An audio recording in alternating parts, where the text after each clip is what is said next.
Good morning. Welcome back. We're so glad that you could all join us again today.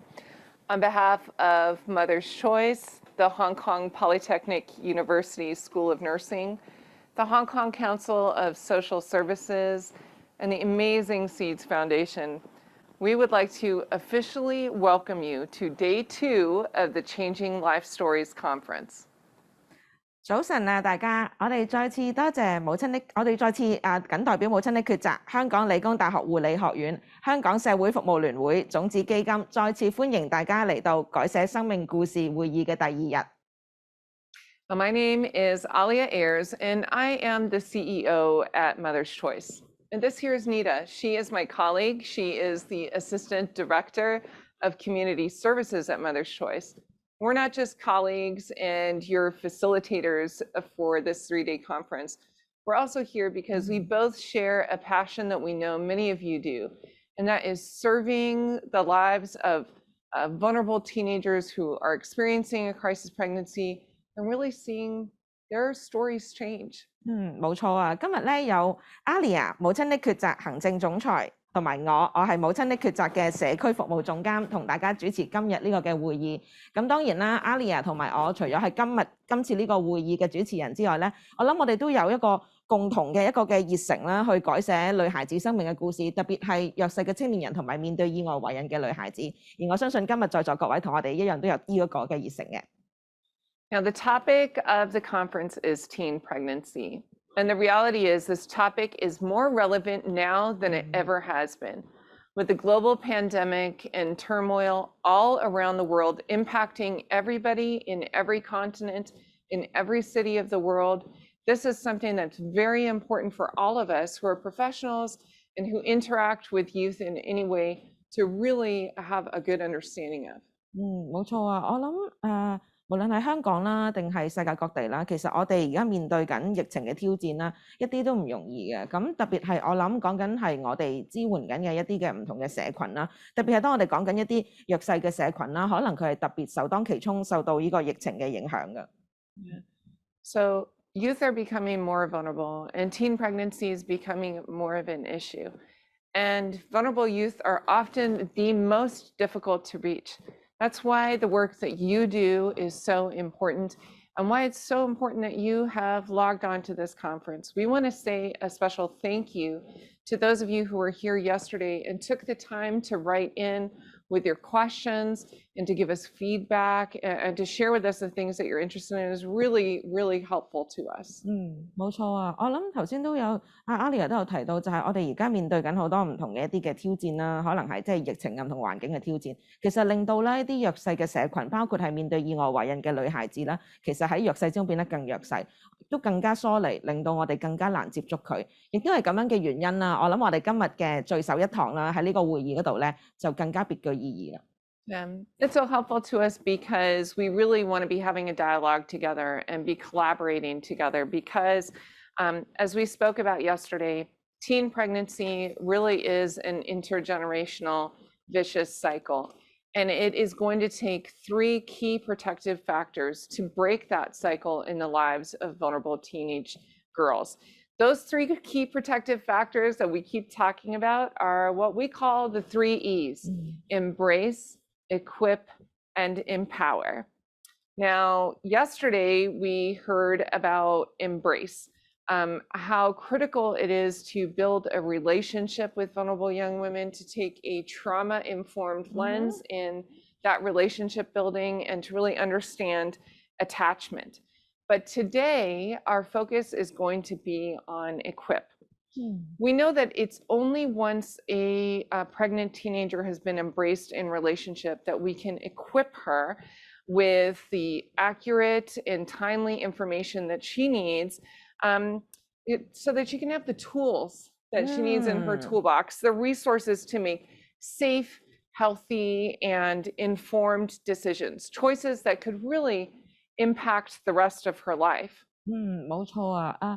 我哋琴日咧都傾咗好多，即係有關點樣可以一齊去攜手啦，開展一個對話，去打破呢個嘅惡性循環。而我哋都有提到咧，其實我哋知道好重要嘅就係有3個保護嘅因素。我哋講緊嘅就係 embrace 全然接受、equip 裝備同埋 empower 呢3個 E 咧保護因素咧，就作為咗我哋嘅主題，同埋呢幾日都會探討嘅。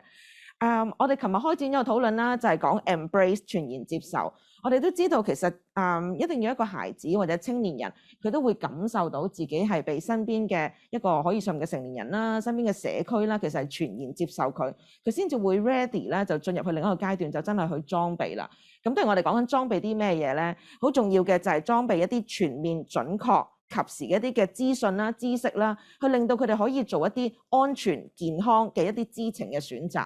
選擇一個好嘅決定其實係好重要，同埋有一個感覺佢可以選擇，有得選擇都係好重要，因為呢個係影響咗孩子同埋青年人一世嘅嗰個成長嘅。所以我哋今日咧就嚟到第2個主題，就係 equip 裝備啦。So now, Nita, it's not just pregnant teenagers who face challenges with being equipped with the information and the tools or resources that they need.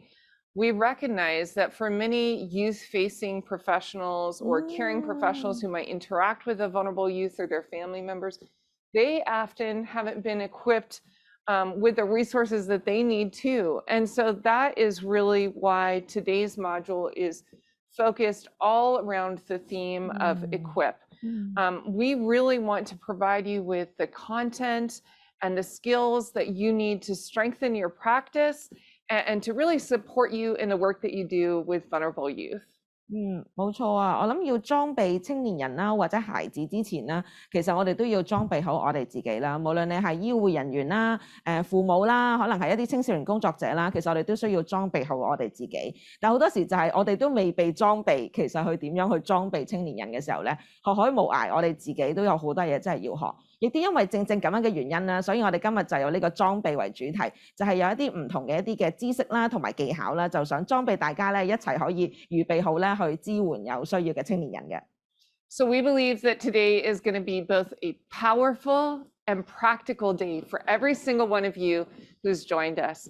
And so let's go ahead and get started. We have an opening address from Professor Alex Moliasiotis. He is the head and chair professor of nursing right here at the Hong Kong Polytechnic University. 冇錯啊！今日嘅節目都好豐富啊！我哋咧今日嘅開幕致辭咧，就好榮幸請到香港理工大學講座教授及護理學院主任莫禮士教授為我哋致開幕詞。有請莫教授。Good morning, everyone. It gives me great pleasure to welcome you to the second day of the Changing Life Stories Conference 2022. I'd like to start by congratulating and thanking the conference organizing team at Mother's Choice for your wonderful work putting this event together. The School of Nursing of the Hong Kong Polytechnic University is proud to be co-organizing this conference with Mother's Choice, which is keeping in line with our school's vision to generate impact on locally important and globally relevant healthcare issues. Advancing the science and the art of caring for vulnerable children, youths, and families is an important priority in nursing. As nurses, there is so much we can do to disrupt the vicious reenactment of trauma and teen pregnancy across generations. This can come in the form of speaking out and advocating for a child who has experienced abuse, showing compassion and supporting a young mother through the challenges of parenting, joining hands with other health professionals to heal and mend broken families, and many more. So, to all the nurses participating in this conference, I urge you to find your role and your purpose in serving this cause.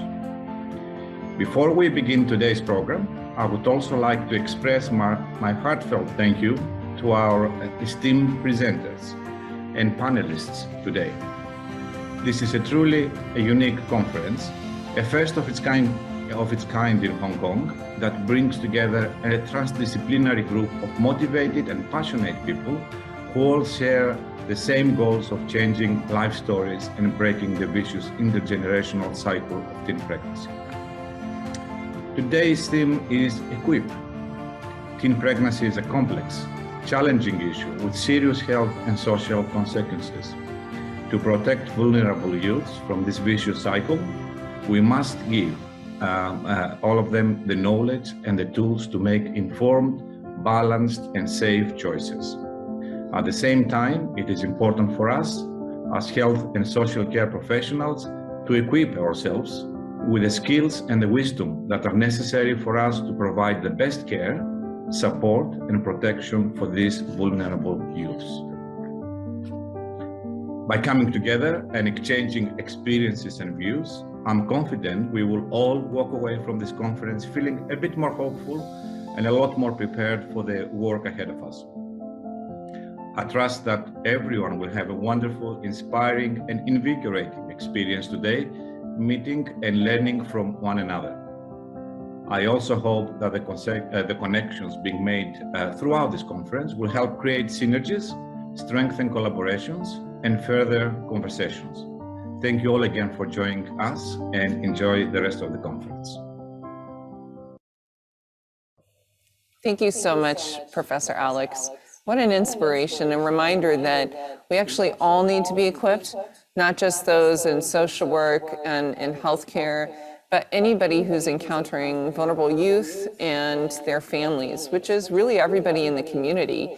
And so we are truly grateful not only for Dr. Alex, but for the Hong Kong Polytechnic University School of Nursing, who've really supported and made this conference possible. 冇錯啊！我哋真係都好衷心感謝香港理工大學護理學院啦，今次同我哋一齊合辦呢一個嘅會議，因為就正如啦，剛剛Professor Alex 都有提及到，就係我哋其實社區上面每一份子啦，無論係我哋講緊 healthcare professional 或者係社區上面社工，我哋每一個人其實都係可以好好地裝備自己咧，去支援有需要嘅青年人嘅。And that reminder that we all need to be equipped is really a perfect seg for our next speaker. Dr. Anisha Abraham, she is a board-certified pediatrician and adolescent health specialist with more than 25 years of global experience. Now, the amazing thing is Dr. Anisha actually used to live in Hong Kong, where she was on faculty at the Chinese University of Hong Kong. She's now based in Washington, D.C., where she's on the faculty of the Children's National Hospital. But the amazing thing about her is she not only has a healthcare perspective, she actually recently published a book called Raising Global Teens, a practical handbook for parents in the 21st century, because she is passionate about equipping parents. And that's just really amazing. 係啊，我都覺得今日好高興咧，我哋可以邀請到啦 Dr. Anisha 啦，其實嚟參與我哋今日嘅呢一個會議。Dr. Anisha 咧，其實我哋都認識佢嘅，佢其實係青少年專科嘅一個兒科醫生啦，亦都係美國國家兒童醫學中心青少年醫學部嘅項目總監。佢而家咧就係 station 喺 Washington 嘅，不過咧其實話說回來咧，佢曾經咧都喺香港嘅中文大學咧工作過一段時間喺香港生活過，所以佢對香港咧一啲嘅我哋嘅狀況咧其實都好認識啊。咁另外咧，其實我諗 Dr. Anisha 啦，令到我哋學到好多嘅 insight 嘅其中一個地方就係佢雖然係做青少年嘅一啲嘅專業嘅一啲嘅專科嘅工作，但係咧其實佢好重點咧都覺得係青少年身邊啦一啲嘅成年人啦嘅支援啦，同埋點樣去支援呢啲青年即係成年人去支援啲青年人咧，其實佢都有好多唔同嘅見解。其實佢最近咧都出咗一本書叫 Raising Global Teens: A Practical Handbook for Parents in the 21st Century。其實你睇呢本書咧都會見到，其實佢覺得 parents 點樣去裝備自己咧，其實都好重要嘅喎。So in this keynote, Dr. Anisha is going to be equipping us with a deeper understanding of the protective factors as well as risk factors that we need to know about so we can be part of preventing teenage crisis pregnancy. When we understand these factors, when we're equipped with this knowledge, it can help us to really develop much more effective and systematic intervention plans. Alia 你講得好好啊！我覺得好重要就係點可以有系統地做呢個嘅介入嘅工作。當然我哋有系統嘅意思就係我哋一定要係對青年人本身佢成長咧一啲好重要嘅保護因素，或者係一啲嘅我哋所謂嘅危機因素咧，其實要好好地掌握到，我哋先至好有效地做得個有系統嘅介入嘅方案嘅。咁所以我哋今日都真係好開心可以有Dr. Anisha 啦，咁佢就係喺美國 Washington 咧遠距離地 join 我哋今日呢個嘅conference 嘅。Welcome to Hong Kong, Dr. Anisha. Thank you for joining us today. Good morning, and welcome to day number 2 of the Changing Life Stories conference. I know yesterday you had the wonderful ability to hear speakers talk about embrace and certainly the power of relationships in adolescents' lives. particularly those that are struggling with crisis pregnancy. And today, the theme of our message or the theme of our day will be on equipping and providing tools to continue to work with young people. And I certainly hope after the discussion, you feel like you have a couple of new ways that you feel equipped to work with adolescents. And I'll be talking about the vicious cycle, exploring the complex network of factors behind teen pregnancy. My goal during our discussion is to talk about an overview of teen pregnancy, to provide some key risk factors related to young people and crisis pregnancy, to discuss an evidence-based approach to screening and counseling, and to end with some really key proactive factors in preventing teen pregnancy. Now, as many of you know, there are at least 5,400 teen pregnancies in Hong Kong. We certainly know that around the world, young people struggling with the issue of pregnancy. Certainly here in the United States, it continues to be an issue that, again, young people really struggle with. And what we do know is that young mothers often live in a cycle of trauma and abuse and poverty, and many times this is intergenerational. I will also say, certainly from my work as an adolescent specialist in the United States, that the COVID pandemic has also just increased the amount of isolation and mental related health issues. It certainly increased the amount of young people that are feeling anxious and depressed and stressed out. And I will just finally add that without support and without our collaborative approach, many young adolescents that are pregnant will continue to face significant stigma from their families and from their peer, along with really significant social inequities. For example, the fact that they may not ever finish school. They probably will not have the same level of income in the future. Many of their children may go on to continue this cycle. And those are the things that we're hopefully going to equip you today to talk just a little bit more about. So I'd like to talk to you about some of the key risk factors. And I'd like to start with a case of a young woman from Hong Kong. Now, Jenny was age 14, and she had missed her period for several months. And she then went into a clinic and found out that her urine test was positive for pregnancy. She didn't have a significant past medical history, but she did share that she met her partner, who was 22 years old, through a dating app. Now, she denied that she ever had been coerced into sexual activity. And when they did an ultrasound, it confirmed that she was actually at 30 weeks of gestation. So she was pretty far along in her pregnancy. Now, she was pretty withdrawn when she was confronted with this. She was actually quite defensive when she was told that she was pregnant. And she initially refused for her mother to be involved in any of the conversations. But she finally did agree for her mother to come with her for the next follow-up visit. Now, I'll just add in terms of family history that Jenny's mother was 20 when she had Jenny, and her father was 21. Now, her parents divorced when she was 3, and her mother remarried, but Jenny had a very strained relationship with her stepfather. Her mother's history was also notable for the fact that her mother had a history of alcohol abuse. And it turns out that by the time Jenny was 8 years of age, she actually was seen by her school psychologist for issues related to anger and difficult behavior, particularly when with her peers. And by the time that she was 9 years of age, her parents chose to put her in a foster home, which she stayed in until she was about 13 years of age.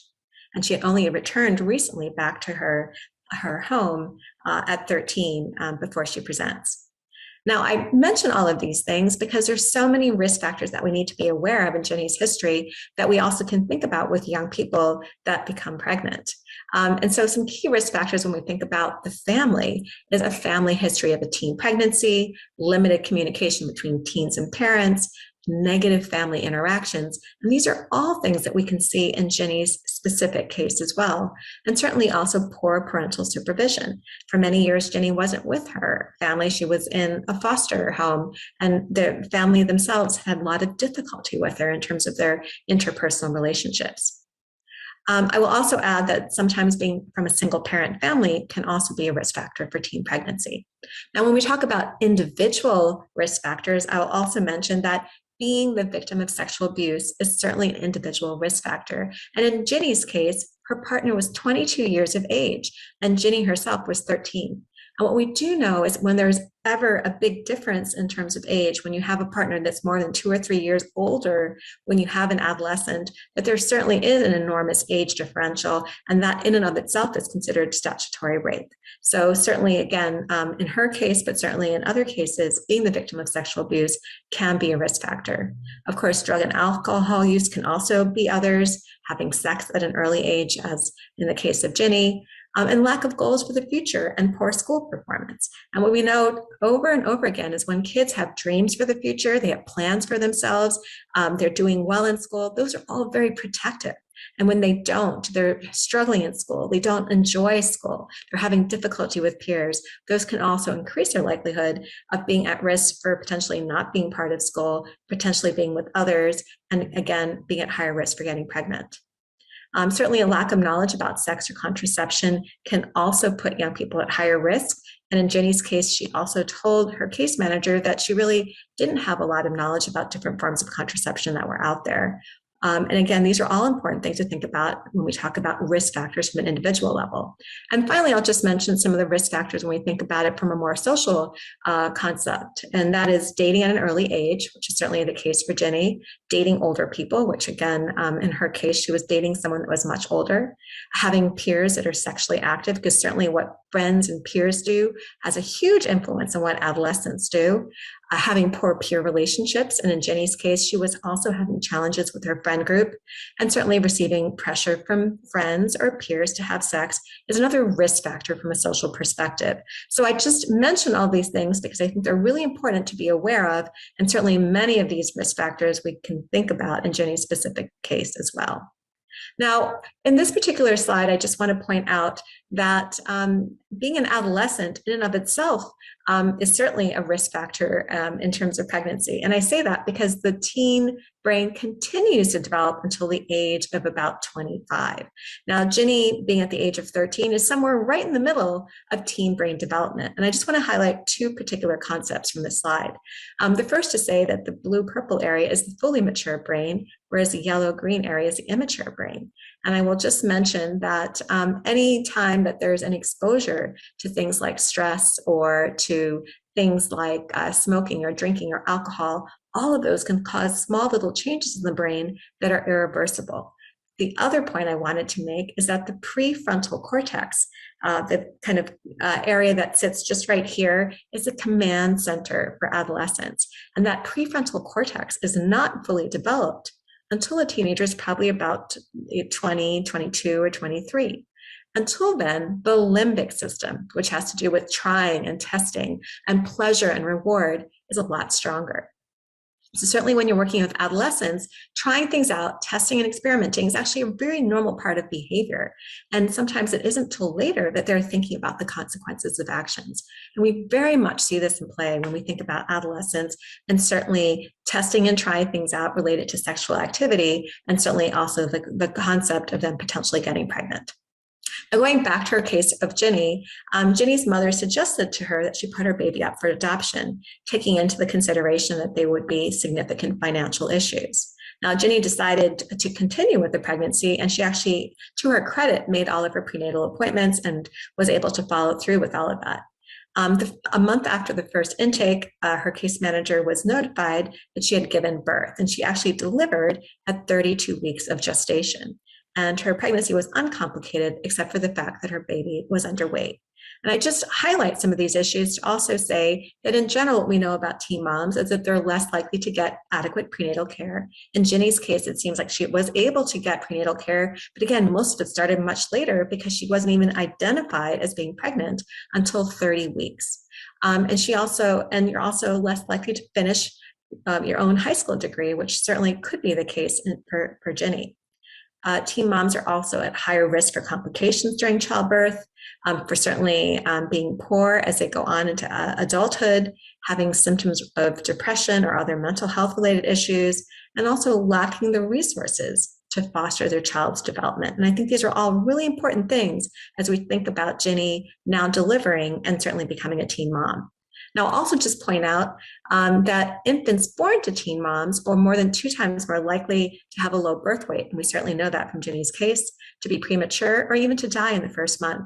And young people that are under the age of 15, in this case, particularly for Ginny, their infants are at even higher risk of having poor health outcomes. So these are all really important reasons why, again, we need to be supporting adolescents, certainly supporting adolescents that become pregnant because of all of these other additional issues that we need to be thinking about.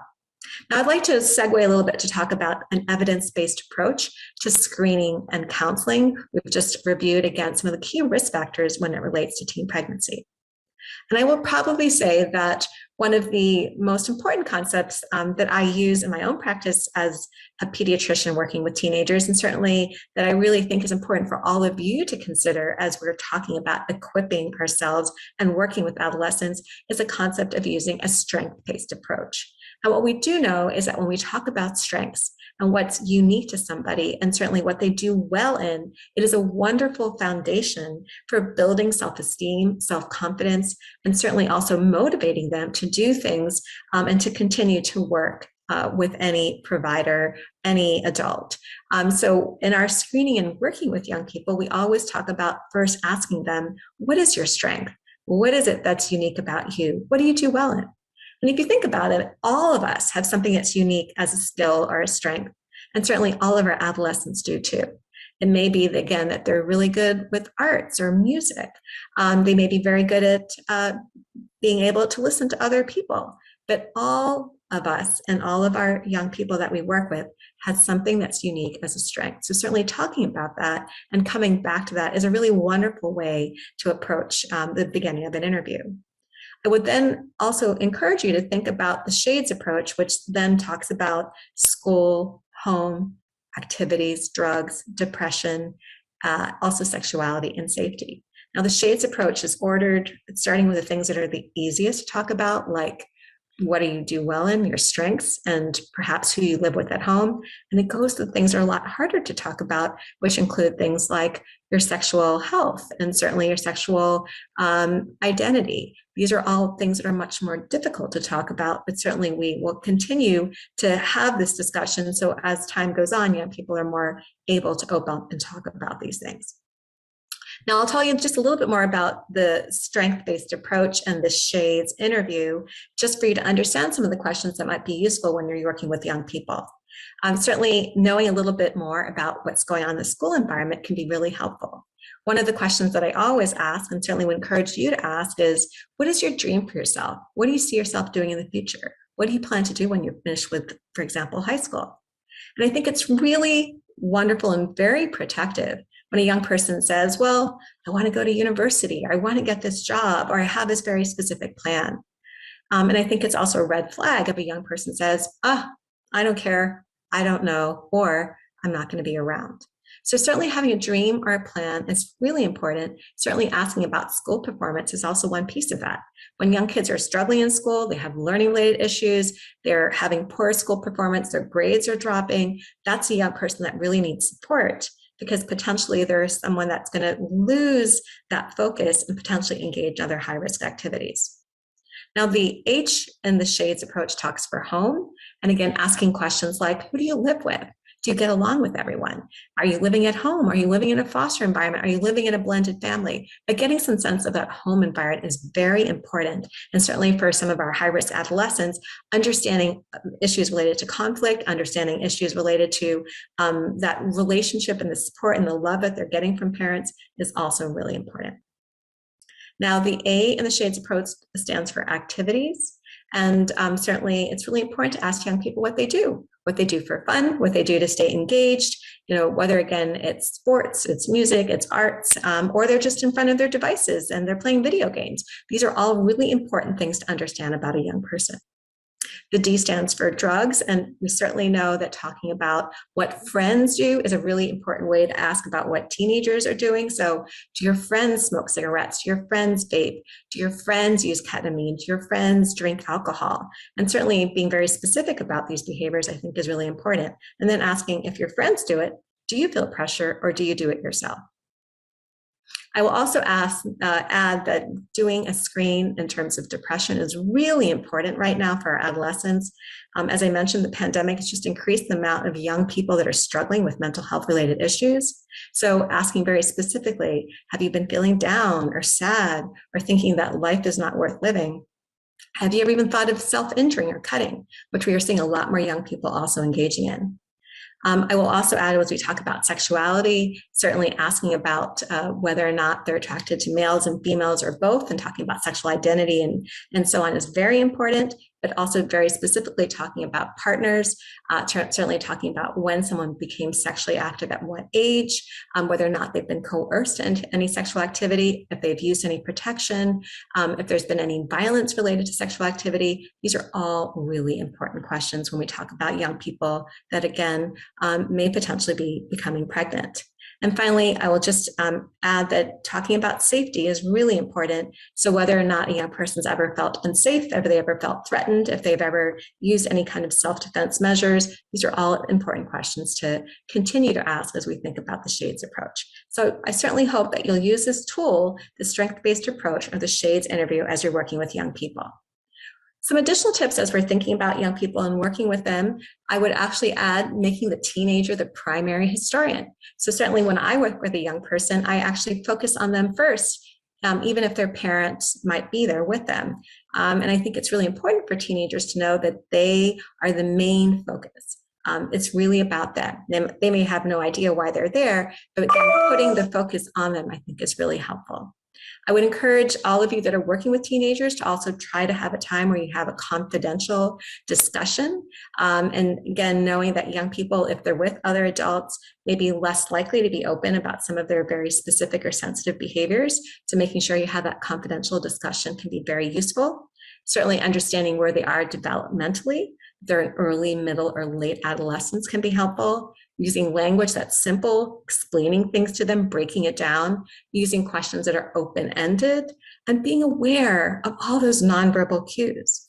If you have a young person that you're working with and they're not looking at you in the eye, they're looking down, they're looking at their phone, you have not engaged them. So go back to asking them about their t-shirt, asking about the things that they're wearing, asking about the music that they like. Use something to break the ice and to connect with them before you launch into that interview. It's a much better way to create that connection and certainly to continue to keep checking in on those non-verbal cues. I will also add that it's really important for us as care providers, as adults that are working with teenagers, to remember to be non-judgmental. I've certainly worked with teenagers that have had all kinds of risk behaviors, certainly sometimes things that I don't necessarily support. But it's really important for me, again, to be objective and non-judgmental, because our teens know very quickly if we're forming judgments, and they're very quick to not want to speak any further. And my final point to all of you as we're thinking about working with young people is to make sure that we're listening. We're listening to what else might be going on. Many times young people come in and there's something hidden that they're not able to convey right away. There might be what we call the hidden agenda, and they may not be comfortable right away. So use your intuition and to be able to listen and to be aware that there might be something else that they still haven't been able to tell you. Now, coming back to our case, we do know that the baby of Ginny ended up receiving care at Mother's Choice in the child care home under the recommendation of the Family Child Protective Services to make sure that Ginny and the baby did well. And I will just add this statement from the American Academy of Pediatrics when we talk about caring for teenage parents and their children. And I won't go through all of this, but to otherwise say that these are some really important concepts as we're thinking about working with adolescents and their children. For example, encouraging them to continue to have helpful behaviors, certainly utilizing resources, emphasizing the completion of their education, really praising them for what they're doing well. These are all really important concepts that we need to be thinking about. I'll just add that as we think about supporting young people, there's been some really good data to show that teenagers do well when they participate in programs for pregnant teens, when they remain in school, when there's no subsequent pregnancy, at least for another 2 years after, and that they have a sense of control. I will also add that young women that receive group prenatal care seem to have decreased preterm births, have increased prenatal knowledge, and have greater satisfaction with care. So again, some evidence that's out there as we're talking about young women and supporting them when they're pregnant. And I'll finally just end by kind of going over some of the other factors that I think are very helpful as we think about being proactive in preventing teen pregnancy. And I'll first just add that over and over again, studies show that having access to reproductive health care and health information really makes a difference. And I certainly learned this firsthand when I lived in the Netherlands, where I will say that sexual education actually starts by the time that children are 4 or 5 years of age. Sex ed starts really early, and it of course is very developmental and based on the age of a child. But the beauty of this is that by the time young people are adolescents and young adults, they have a very good sense of issues related to consent and issues related to access to contraception. The focus in the Netherlands and for many Dutch young people is on having a positive sexual relationship later in life. And I think the beauty of that is it really allows them to think about, again, the fact that they can delay some of these behaviors in terms of being sexually active and that they always have choice and there's always consent. What I also will tell you is that there's really good data from the Netherlands to support that Dutch youth tend to start sexual activity later compared to other young people in Europe, for example, and they have much lower rates of teen pregnancy and sexually transmitted infections. So my point here is that access to good reproductive health care and good health information can really make a difference. And again, the Dutch model is certainly one to look to. I will also say that increased access to just to higher education and employment are also very protective. And again, going back to this concept of really ensuring that young people get an education, that they feel connected to their schools, that they are having goals and they're feeling motivated are really important. And I add this quote here by Jocelyn Elders, who was actually one of our former US Surgeon Generals. And her quote was that the best contraceptive is actually a good education. And I would certainly say that it's something that we need to continue to think about as we work with young people. And finally, I would just point out that we should really consider avoiding the use of shame and stigma to discourage sexual activity, but to again think about this as something that can be positive, but also something where we need to give a lot of information and a lot of, again, good ideas and good supportive knowledge to young people. Now, some final tips as we're talking about working with teenagers. I would just say that, again, it's really important to make sure that as parents and caregivers that you have ongoing and open conversations about sexual health. It is never too early to start. As I mentioned before, in the Netherlands, we start at age 4 or 5. Doesn't mean that you need to tell them all at one time. I want you to think about this more as a layered approach. For example, if you think about the dish lasagna, where there's many layers, you don't need to have the whole sexual health talk all at one time, but building on those topics, I think, are really helpful. Certainly also talking to your teen about your values and your expectations can be very helpful, and studies have shown can also help young people to defer sexual activity. I would certainly remind you not to depend solely on your school sexual education programs. Many times they may not have all that information about sexually transmitted infections, for example. So making sure that you as a caregiver or an adult is providing good information, and certainly making sure that adolescents can come back if they have questions or if there's a problem is really important. I'll add also that technology has changed romance. A lot of young people are spending a lot of time on phones and digital devices, looking at pictures, texting. The nature of what a romance is has really changed since probably even 15 or 20 years ago. So being aware of that and the impact of technology, and certainly, again, supporting kids when they're doing things related to their phones or sexting or other things is also really important. Again, the importance of building on unique strengths as a way to build self-confidence, I think, is really helpful. And I will always say that the biggest predictor of success in life is ability to get back up on your feet after you've had a challenge, this concept of having bounce. And that's a lot of what young people are experiencing, particularly now during the pandemic. And I will finally add that it does take a village. And I know that we know this from this conference, that all of us collectively need to come together. But certainly when you are a parent or caregiver and you're trying to prevent teen pregnancy, knowing it's not just about you, but cultivating other adults, other mentors, other folks that are in a young person's life can be really helpful. So I just want to end by saying these were some of the objectives of my discussion today. and also to say that I will be providing some additional resources. I want to thank you all. I hope you have a wonderful morning. I hope that you continue to learn wonderful lessons in terms of how to equip yourself to prevent teen pregnancy and to support our adolescents. And I wish you the very best. 好多謝 Dr. Anisha 嘅分享。我諗喺 Dr. Anisha 佢嗰個嘅演講裏面啊，其實我哋都真係學到好多一啲好實證為本嘅一啲唔同嘅因素點樣影響緊青年人嘅成長。咁但係當然啦 ，Dr. Anisha 嘅分享咧個時間真係好短啊。咁如果大家咧都想即係可以認識多啲啦，剛剛Dr. Anisha 分享嘅一啲議題咧，都可以去到我哋 changinglifestories.com 呢個 website 啦，裏面有一個嘅資源角咧，我哋都會上載咗啦 Dr. Anisha 嘅一啲嘅資訊啦，包括就係佢個 website 裏面都會有好多唔同嘅資料可以俾大家咧去伸延學習嘅。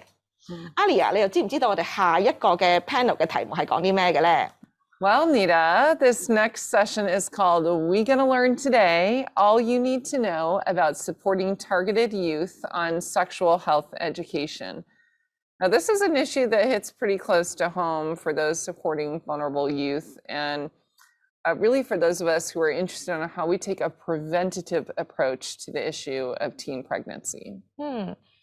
呢個題目咧，亦都係我最中意，亦都係即係做咗好多年嘅一個題目嚟嘅。其實我哋嚟緊嘅呢一個嘅專題嘅研討嘅 panel 咧，就係去講點樣去做一啲針對青少年嘅性健康教育嘅工作嘅。咁呢一個咧，其實都係同我哋今日嘅主題都好有關係嘅，因為我哋講緊啦，點樣可以令到一個青年人可以去一個全面嘅一個嘅性健康嘅成長啦，同埋都要裝備啦我哋啦作為青年人身邊嘅一啲嘅成年人，我哋又點樣可以同青年人一齊去認識多啲有關性健康呢個議題。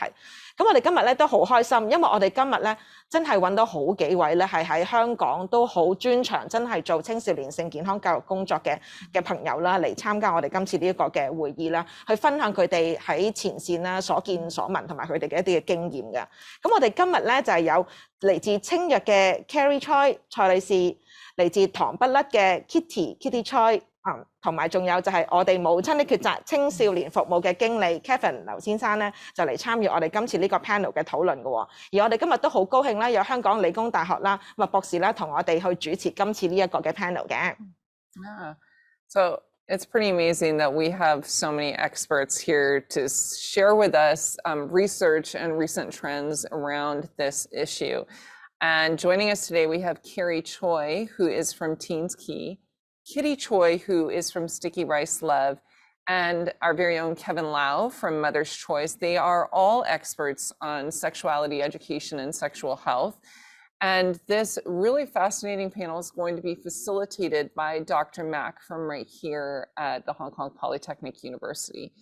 And I understand that after this session, we're going to have a Q&A session with the panelists. Are you going to be helping facilitate that? 當然啦，呢個係我最中意嘅題目，我梗係會參與呢個問答嘅環節啦。咁今日咧完咗呢一個嘅panel 之後咧，其實我哋就會以廣東話咧，就係同3位嘅講者咧，就有一個互動同埋去接受即係大家嘅問題嘅一個嘅環節嘅。咁到其時咧，大家就可以喺個 Zoom 上面啦，我哋都會有一個嘅問題嘅 chat box 啦，咁大家喺嗰度留言就可以㗎啦。Well, thank you for the reminder, because although the Q&A part after the panel will be conducted largely in Cantonese, it doesn't mean that you can't participate. So as you're listening, as you're watching the panel, and even if any questions have come up for you in the meantime, please feel free to go ahead and put your questions into the Zoom chat box, and we'll try and get to as many of them as we can. 我係麥燕華，理工大學護理學院副教授，係啦。咁我對於青少年嘅性教育嘅健康嗰個課題都好大嘅關注。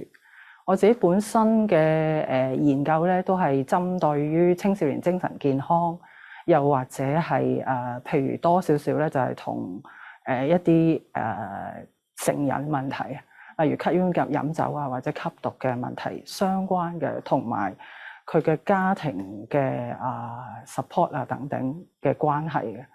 咁但係我喺臨床嘅經驗本身，我除咗註冊護士之外，我亦都係一個助產士嚟嘅，係啦。咁我臨床嘅經驗就係比較多咧，係睇到一啲響性教育嘅需要咧，就係一啲未婚懷孕嘅少女，我響個產前後病房啦，同埋響一啲幼兒嘅深切治療部嗰度去了解多少少嘅。大家好啊，我係蔡慧瑩 Kitty， 我係糖不甩嘅其中一位總監。咁咧，我本身咧係來自一個社會學同埋心理學嘅背景啦。除咗做性教育、做全面嘅性教育之外咧，我本身自己咧都有參與唔同嘅學術研究嘅，希望了解多啲香港嘅年輕人嘅性健康嘅狀況啦，特別係唔同嘅性同埋性別小眾佢哋喺性健康方面嘅情況嘅。大家好啦，咁我叫蔡嘉莉 Carrie， 咁係嚟自青弱青少年發展網絡嘅同事嘅。咁平日我嘅工作咧就係上網啦，同埋入學校咧去處理一啲關於可能年輕人感興趣關於性教育嘅問題嘅。大家好，我係嚟自母親的抉擇青少年服務會嘅 Kevin 啦。咁我嚟咗母親的抉擇都6年嘅時間啦，喺即係支援意外懷孕少女嘅工作，同埋喺性教育嘅工作方面咧，都感受到其實喺坊間啦有好多唔同嘅誤解啊，有好多嘅一啲負面嘅刻板印象嘅。OK， 大家好，嚟到呢個環節咧，我哋邀請咗3個機構嘅代表，同我哋分享下青少年性健康方面、健康教育方面嘅一啲攻略嘅。好，咁首先咧就係3位機構代表去分享之前咧，或者我自己都講下點解我對於青少年性健康方面咧就有一個好大嘅關注。我自己本身咧都係護士嚟嘅。咁我最記得咧，其中有一個 incident 咧，我係最深刻嘅。咁當時咧，我就係喺個婦產科嗰個 unit 嗰度工作啦。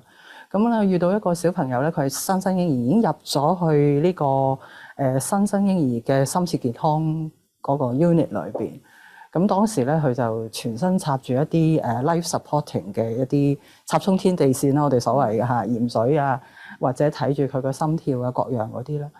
咁結果我就話點解呢個新生兒咁快佢個健康就咁差咧？咁原來佢要嗰個深切治療部嘅服務咧，原因咧係因為佢需要佢係有一個脫孕嘅症狀，佢媽媽係有一個吸毒嘅習慣嘅。咁我睇翻多少少嗰個病歷咧，就係原來係一個一個 unexpected 嘅 pregnancy 啦，即係話一個意外懷孕嘅，而且呢個 BB 亦都唔係媽媽嘅第一胎嘅。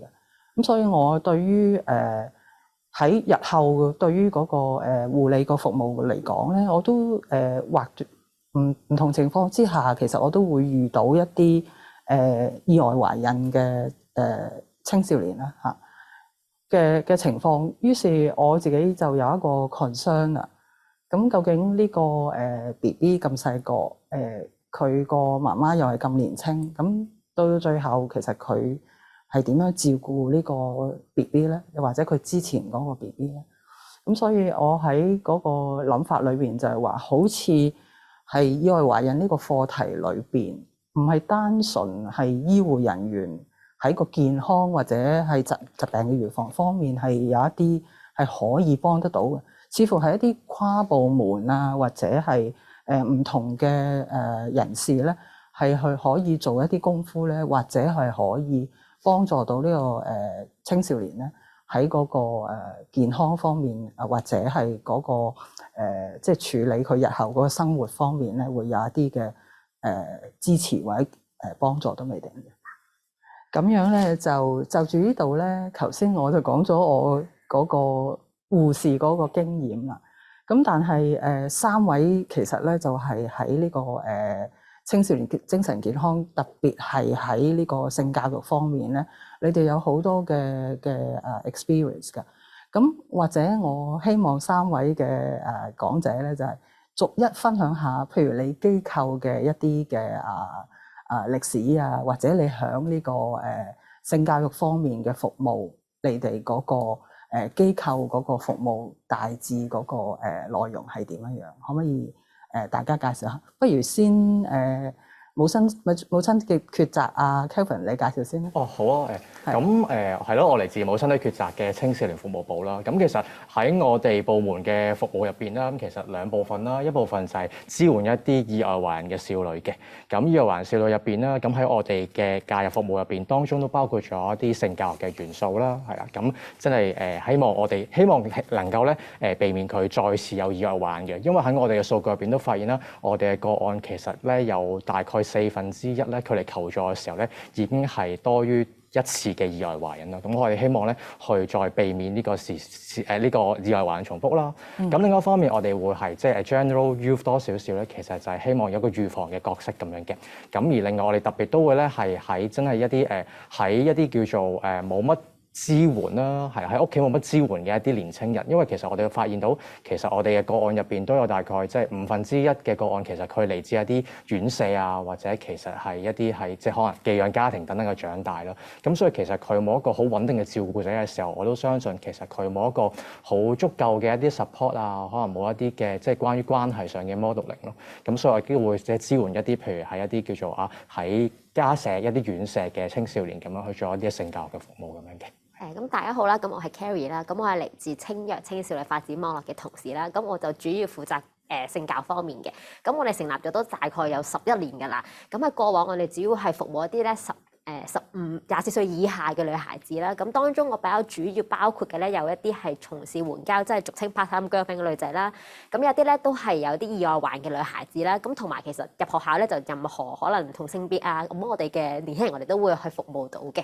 咁過往其實我哋每一年接觸到可能特別係 part-time girlfriend 嘅女仔咧，我哋都接觸咗有接近8000名㗎啦，係啦，咁咧每一個女孩子其實佢需要都有啲特別嘅，咁但係對於呢群嘅女孩子，點解佢哋嘅性教育嘅需要特別大咧？就因為可能係佢哋進入呢個行業之前啦，其實佢哋都係一個普通年輕人，但可能喺學校嘅環境，佢哋都冇接受到性教育啦，咁導致可能入到去係一個可能牽涉到金錢同埋有啲情感嘅關係上咧，其實佢哋有時都未必分得好清楚，甚至可能我哋一啲叫 negotiation 嘅技巧咧都比較係弱啲嘅，咁所以呢方面都係我哋性教育入邊會特別同呢一群嘅女孩子去同佢哋講多啲啊，同埋處理多啲嘅。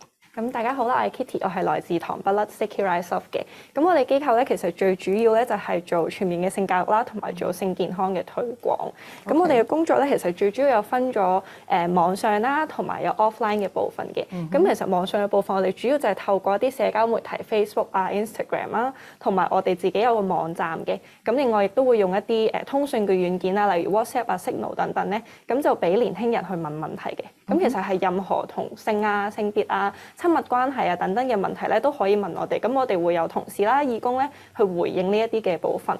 另外我哋都會定期去出一啲 post 啦，咁就講下性啊、性健康、性別等等唔同方面嘅資訊。另外咧，如果係 offline 嘅話咧，我哋主要就會做工作坊嘅。咁因為我哋我哋嘅 approach 就係想做全面嘅性教育啦，咁所以我哋都認為唔係淨係講一啲生理上面嘅知識，唔係淨係講可能青春期變化、安全性行為，我哋都有包括到一啲好似啱啱 Carrie 所講，係一啲面對同伴侶嘅溝通啊，或者係性別嘅議題，甚至而家最多可能年輕人會做嘅就可能網上交友啊，啲網上面嘅生態啊，有啲咩危機啊等等，都係我哋工作坊嘅內容嚟嘅。咁所以我哋其實有涵括嘅對象咧都好廣闊嘅，由小學、中學、大學去到一啲家長啊、老師啊嘅工作坊啦，甚至一啲精神病復康嘅宿舍咧，我哋都有做相關嘅工作嘅。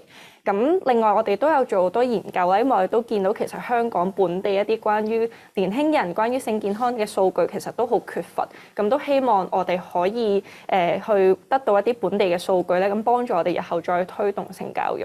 咁其實我哋機構最想做到嘅就係透過可以有一個安全嘅空間啦，等到年輕人可以係一個正面啦、開明嘅環境去討論唔同性有關嘅議題咧，喺過程中得到一啲全面嘅資訊，而去到最後咧可以做到佢哋我哋叫知情選擇一個 informed choice 嘅。咁從3位代表裏邊嗰個對機構嗰個介紹咧，其實我真係eye opening 啊嚇，因為有你哋嘅服務其實涵蓋咗有即係針對普通嘅年青人群組啦嚇，亦都有針對一啲好特殊對於性教育有需要嘅一啲群組啦。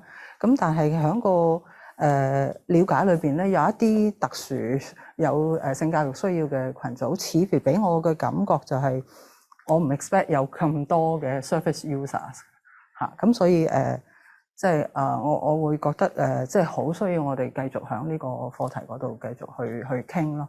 咁似乎係而家我哋有時係喺個性教育嗰度咧in general 啊嚇，咁即係喺學校嚟講，可能性教育唔係一個主要嘅學科嚟嘅嚇，有一部分嘅學校會將佢放喺一個叫做跨學科嘅，或者係一個即係好似閒科咁樣嚇，亦都可能有啲學校係完全冇嘅嚇。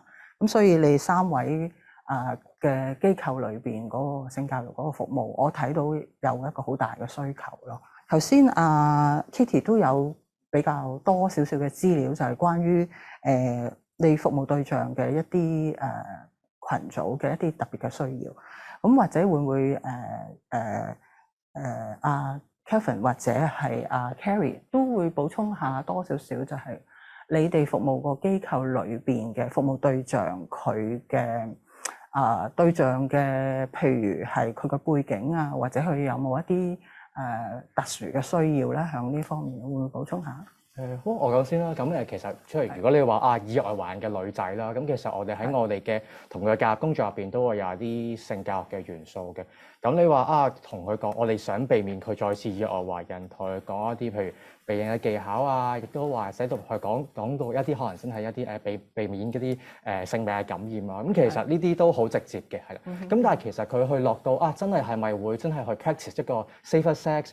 其實咧都講到歸根究底，其實我都發覺其實係嗰個佢自信心嘅問題，或者自我形象嘅問題。可能其實佢一段關係入邊，佢將自己擺到好低嘅，係啦。佢會唔會做呢個 decision？可能其實都好依賴佢嘅另一半佢即係佢嗰個 dynamics 係點樣啊？咁所以其實我哋都好着重，其實喺性教入邊，希望都可以講多少少一啲關於關係上嘅嘢啦咁樣。咁而另外你話頭先我都提到一啲可能即係屋企冇乜 support 嘅一啲年青人啦咁樣。咁我自己就去即係開組嘅時候，都會接觸多少少男仔多少少，可能係一啲兒童之家啲家舍嘅環境啦。咁我記得有一個年青人啦，咁其實我同佢連續開5組嘅。咁有一次都講開話咩為之健康關係嘅時候，佢就喺度講啦，嗰啲一哭二鬧三上吊嗰啲咪唔健康咯咁樣。佢好清楚界定得到。咁佢再問多點解嘅時候，佢就話其實我媽就係咁樣嘅咯咁樣。咁其實佢成長環境，佢原生家庭呢啲就係佢一啲 modeling 一啲佢所涉獵到嘅一啲畫面啦咁樣。咁當佢再問落去嘅時候，如果真係你拍拖嘅時候，你會即係點樣去同另一半相處啊？咁同一位年青人佢就話冇㗎。咁如果女朋友唔開心，有咩問題都好啦，say 我 sorry 先咯。一定冇事嘅，係啦，即係點都 say 咗 sorry 先，跟住再問咁，就我媽又係咁咯，佢對住唔同男朋友都係咧發咗爛渣先，咁個男朋友 say 咗 sorry 就乜都冇事。咁所以其實好多時候佢可能就住原生家庭對佢一啲係關係上一啲 modeling 啊，我都覺得其實好重要。即係除咗話一啲當然係一啲可能即係啲知識上關於性健康啊，關於一啲安全措施嘅時候好重要。但係佢點樣睇自己，或者點樣睇屋企，或者睇關係上係點樣，我都覺得其實好需要咧，我哋一啲支援嘅，係啦咁咯。好啦 ，Kevin 講得好啱。我入學校咧，啲男仔都係咁講，都係話，總之女朋友講咩，你總之 say sorry 先，佢就覺得自己地位好低。其實都講到，其實可能喺嗰段親密關係入邊，可能都會男仔同女仔佢哋點樣睇自己角色都好唔一樣。咁我自己就主要係做關於可能 part-time girlfriend 主要呢類嘅女孩子啦。咁同以往唔同嘅舊時咧，可能大家聽援交 part-time girlfriend 都係主要為咗錢去入行啦。咁可能我哋主要提供嘅都係啲性健康資訊，點樣避孕啊，點樣預防性病啊。咁呢啲都係我哋本身好關注嘅。咁但係可能到呢2-3年啦，我唔知係疫情定係可能都大家多咗接觸關於網上交友等等啦。其實我哋接觸好多女孩子入行之前咧，佢哋都唔係第一樣為錢嘅，主要都可能想試下揾一個伴侶嘅，係啦，可能好悶啊，想傾偈啊，可能想有一個人去關心同錫嘅，咁都好正常嘅一個青春期嘅期間，其實個年輕人都會想揾啲親密關係嘅。咁但係當我哋揾嘅時候喺網上面咧，就有機會可能接觸一啲可能客人啦，主要男性客人啦，咁就會提供可能話可能有錢又同時提供禮物啊，咁佢就提供陪伴俾埋個女仔嘅。咁所以咧，我哋遇得到呢啲 case 嘅時候咧，就發覺啲女孩子即係唔單止係性健康方面，其實係點樣處理關係上面，佢哋要分清楚啊，呢個係一個客人啦，係一個男朋友，係一個性伴侶，定係甚至係我哋叫 friend with benefit。其實佢哋嗰段關係入邊又牽涉咗好多唔同嘅嘢嘅時候，我哋就要教佢多咗點樣去分咯。即係你自己想要啲咩，你抱咗一個咩目的去認識呢個人。其實呢啲可能喺我哋以往嘅性教育咧係好少提及到，而且喺而家呢一個世代，我諗係需要咗好多嘅。咁教完佢點樣去分啦，又教佢點樣 negotiate 啦。因為可能有錢嘅時候啊，佢俾多少少錢，你又點樣做你嘅抉擇啦？或者佢以一個可能男朋友嘅身份時候轉咗啦，咁你又收唔收佢錢啦？咁但係又會諗下，你會唔會覺得自己被 advantage 啊？即係呢啲我哋都係要同個女仔去傾好多關於情感關係，點樣去同對方去談判，點樣去決定自己想要啲咩，反而係更加重點喺呢一個世代咯。我諗喺年輕入邊要提多啲嘅嘢咯。咁頭先即係兩位講者，包括 Kelvin 同埋阿 Carrie 都講多少少，就係話由意外懷孕嘅年青女仔咧，佢嘅背後原來發現咗即係純粹好似平時 in general 嘅一啲 sex education， 就係我哋話性教育，淨係話俾佢聽，即係 for example 青少年嘅身體方面嗰個即係健康嘅譬如第二性徵嘅轉變啊，或者一啲普通嘅我哋叫做 biology 或者 anatomy 嗰個介紹。Apart from this， 其實好似我哋睇得到好多我哋傳統覺得性教育嘅內容係冇 cover 到嘅，但係你機構睇得到其中嘅內容包括就係譬如兩性嘅關係同埋點樣處理嘅感情。除咗係有一個性關係嘅需要，同埋唔同嘅青少年啦嚇，或佢哋嗰個點樣處理嗰個情感嗰個關係啊等等。咁另外亦都有提到關於個成長環境嗰度影響佢哋響嗰個意外懷孕嗰個可能性嘅，因為母親節其實頭先講到，哇原來25%嗰個意外懷孕唔係重複嘅喎。係會重複嘅，係啦。咁或者 Kitty 由你個角度喺你個機構或者你個團隊裏邊，有冇啲補充係會睇到就係話喺個性教育方面有冇啲課題你覺得係一個 missing pieces 嘅咧？係啦。我會覺得即係啱啱即係Kelvin 同埋 Carrie 講咗一啲可能有啲特別嘅群組嘅一啲年輕人佢哋嘅需要啦，但係我哋接觸咧比較多係普通嘅一群年輕人，即係冇特別話分佢係特別係 part-time girlfriend 或者係家舍，即係我哋都會去家舍，但係我哋接觸得比較多係一啲 general 嘅年輕人。其實我哋見到最大嘅情況就係其實香港真係好缺乏一啲全面嘅性教育，以至我哋見到年輕人其實佢面對緊最大嘅問題，其實就係佢冇足夠嘅資訊同埋冇足夠嘅資源咯。即係我相信我哋大家都可能會遇過好多年輕人係問一啲好基礎嘅問題，即係好基本嘅生理知識嘅問題啦。例如可能我哋都真係令我哋有啲震驚嘅係，都有唔少年輕人係會問肛交會唔會懷孕嘅，係因為佢連即係佢身體入邊嘅啲器官之間相唔相連，其實佢都真係唔認識嘅。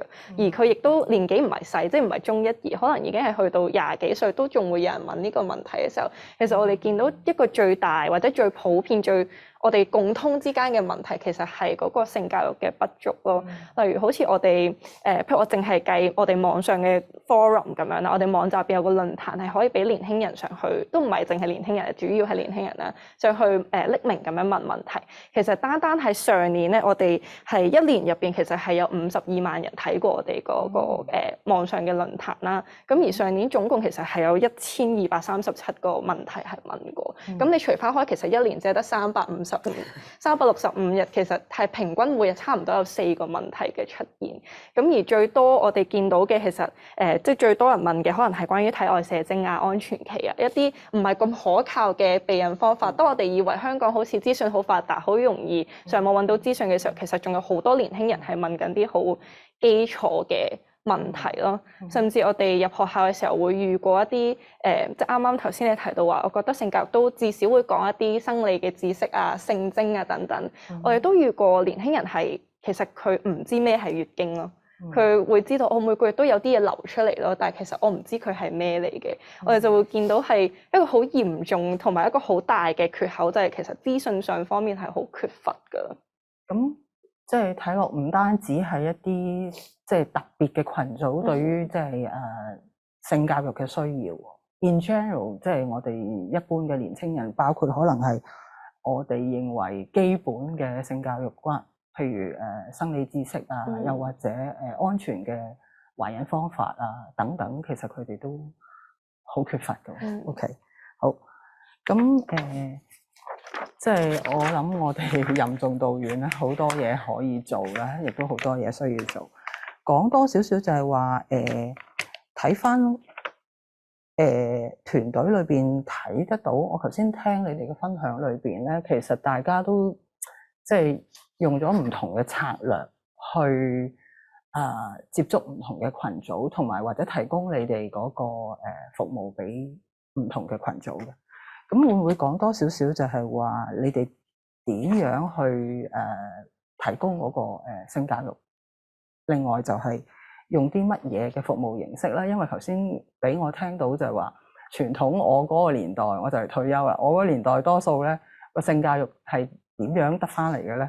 就係可能咧就係考完試，即係老師覺得咧有時間，即係佢哋咦我會唔會俾人哋有危機係啊，I mean 即係好多時咧就係話老師改卷，跟住學生咧可能自由活動時間，咁呢個時間咧可能咧就有啲性教育就有嗰啲即係外判嘅人嚟學校嗰度講解關於一啲性教育，但係頭先聽落你哋個分享，似乎嗰個即係推行嘅方法咧係我覺得係好 innovative 咯，係啦。咁又包括有WhatsApp 啊，又包括有 online 啊，甚至乎嗰個內容方面，又覺得會唔會一般人覺得係好大膽啊咁樣樣，係啦。咁會唔會你哋都分享多少少就係話你用咗啲乜嘢嘅策略去推行嗰啲性教育咧？同埋點解你用呢個方法 for 呢一個特別嘅群組咧？係啦。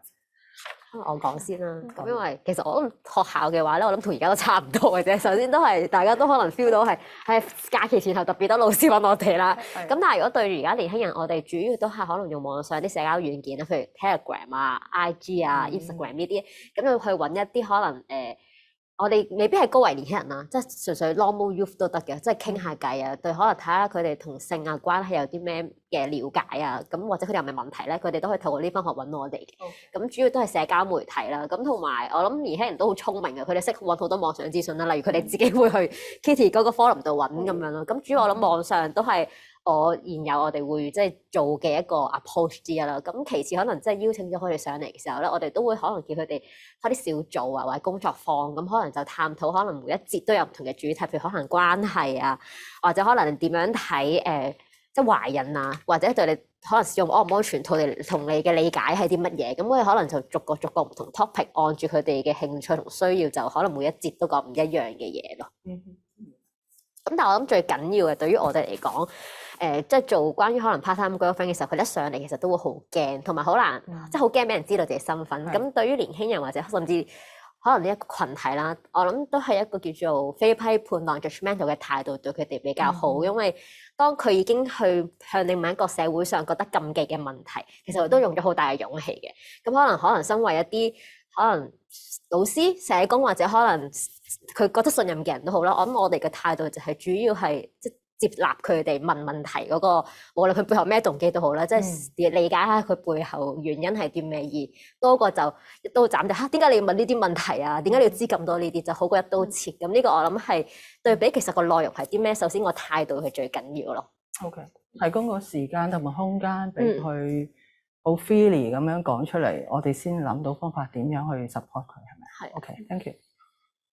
我哋咧就我諗形式上先啦，我哋比較集中真係做實體面對面嘅。咁我哋即係頭先 Kit 都有講到，即係做全面性教育嘅一個重要性啦。咁我哋都係希望用翻呢個理念嘅，即係其實唔單止淨係講緊話一啲身體知識上面啦。頭先講到話，其實佢哋好多 needs 都係一個關係上或者點樣睇自己。咁所以其實我哋嘅小組嗰個形式都希望係多次接觸啦咁嘅。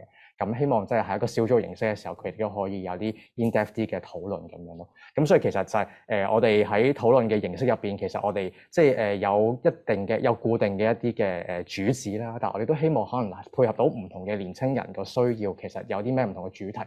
即係譬如我哋啱啱去到有一個特定嘅小組，其實嗰班小朋友咧，即係嗰班初中女仔嚟咁啱，佢哋好中意睇 BL 嘅。佢哋好中意睇啲係即係叫做啲男嘅漫畫咁樣咯。咁究竟其實當中都有好多值得關注嘅一啲元素，可能其實講緊即係擁你埋牆，跟住然之後就好浪漫啦咁樣。咁嗰啲關於 consent 嘅議題，我哋可以 start from 嗰度去講咯。咁但係其實即係個 topic 都係嗰啲嘢嘅。咁但係我哋即係會了解翻嗰班年青人嘅需要嘅時候，我哋再調節翻究竟我哋用啲咩嘅元素咁樣咯。咁而我哋都好多謝另外其他 NGO 嘅配合啦。其實我哋都有時候完咗個 workshop嘅時候，我哋都盡量refer 呢啲就係一啲有用嘅一啲 resource， 即係嗰個 accessibility 嘅問題。好多時候佢哋唔知道邊啲係可靠，即係你睇高登連登好好笑嗰啲嘢，但係唔知邊啲係真邊啲係假。我哋話翻俾佢聽，邊一啲真係一啲可靠嘅一啲嘅資訊來源嘅時候，咁其實希望可以做到個好啲嘅一個後續咯。咁我哋都好着重咧，就係其實嗰個環境嘅配合嘅。咁所以其實不論我哋做學校啦，或者做啲家社啦，我哋都唔淨係喐個年青人嘅，我哋希望做一啲叫做 professional training 啦，包括係喺學校環境入邊就係老師啦。咁如果喺家社嘅時候就係佢嗰啲嘅 house parents 啊，又或者啲社工，我都希望做一啲性教育嘅 support 俾佢嘅。咁其實即係好難真係即刻你上完嘅 training 就話好叻去講，但我諗係個 mentality 嘅問題，即係唔好聽到學生有個問題，或者佢叫做講得最爆嘅 case， 即刻就覺得係一個問題去處理咯。其實係一個開放嘅態度去聽多啲年青人佢究竟諗緊啲咩。即係我成日都會 assume 年青人係冇諗嘢嘅，但係其實佢哋有自己嘅 thought process， 佢哋有自己嘅叫做即係嗰啲 coping skills 啦，佢哋有自己一套嘅 logic。咁其實我哋理解多少少，我哋同一啲嘅 professional 去講，其實都係希望俾個空間去聽多少少，然之後即時話咗呢個問題，我要處理佢咁樣咯。即係年青人可能有好多迷思嘅，係咪啊？咁所以我哋做服務嘅時候，唔應該期望一次過係佢係好成長或者好成熟喺個性教育方面，係咪啊？咁我覺得好好，你哋機構亦都會即係提供一啲資料俾佢哋知道，就係話相關嘅一啲安全嘅性教育方面嘅服務提供者，俾佢哋可以 refer 一啲即係可靠嘅一啲 resources 好過就係即係天馬行空去選擇，因為我覺得唔排除亦都有一啲即係或者係不良嘅一啲性教育嘅即係 service provide 緊咁樣。OK， 咁或者係，我覺得即係形式上咧，我都好想即係覺得頭先 Kevin 講得好好嘅，就係即係按照住嗰啲參加嘅小朋友或者同學嘅需要去調節個內容。即係我哋都一定有一個固定嘅主旨，或者全面性教育其實都有一個大概嘅目標，但係真係要按住啲我哋嚟緊做工作坊嘅我哋嘅參加者嘅情況去調節啦。因為可能喺我哋嘅經驗入邊，其實我哋有做一啲非華語嘅工作坊，我哋有接觸一啲少數族裔啦，或者係非華語嘅學生嘅時候咧，就會見到其實同一個 topic 其實唔係單單換咗個語言咁簡單，你係換咗成個文化背景啦。我唔係淨係我就咁將個 PowerPoint 翻譯做英文咁就可以做得到嘅咯。譬如個例子就係我哋去講一啲親密關係嘅時候啦，咁去同一啲本地嘅學生講嘅時候咧，可能佢哋都會覺得都 OK 啊，都明白嘅，係就唔同性別都係平等嘅，大家都可以喺關係入邊自己有自己嘅權利。但係當我哋做一啲可能少數族裔嘅同學嘅時候咧，就會見到好明顯地咧，一啲女同學咧係完咗個工作坊之後覺得我好被 empower， 我以前係唔知道原來其實唔同嘅性別都係平等嘅。但係去到一啲男同學嘅時候咧，佢就會即係都覺得話咁你哋最後都係想講，所有都係男人嘅錯啫，即係你都係覺得我對佢哋唔好啫，都係點解我唔可以咁樣去管理我段關係咧？即係會見到其實個文化或者嗰個語言上，其實都好影響最後個工作坊係要點樣去運作咯。同埋就係同一個 topic 喺唔同學校，即使同一個年級，其實每一間學校每一級嘅同學需要都唔一樣，所以我哋咧就通常每工作坊之前咧會有啲pre-survey 咧係 send 俾個學校，咁就叫佢幫我哋俾同學仔填嘅，因為都會問翻佢哋關於呢個 topic 佢哋嘅認識啊，佢哋嘅唔同嘅一啲資訊上嘅問題，咁就幫助我哋再去真係調節嗰個實際嘅內容咯。因為我哋咧就我覺得係比較難咧，要求學校做咗幾節嘅工作坊，可能家社嗰啲會比較容易做到。但係我諗我哋嘅經驗都係通常都係得1個鐘咁樣啦。咁就我哋淨係得好有限嘅時間，又要好多嘢要講嘅時候，就只能夠針對性咁樣去做咯。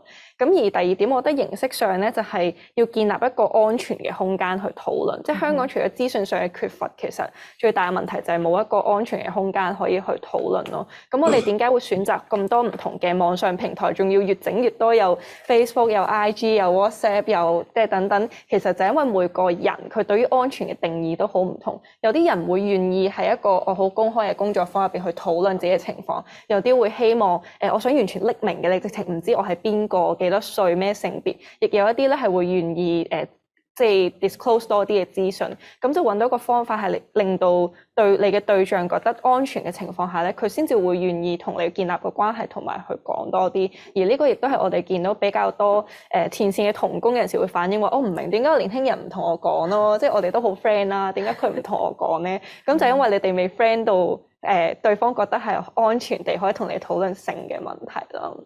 明白。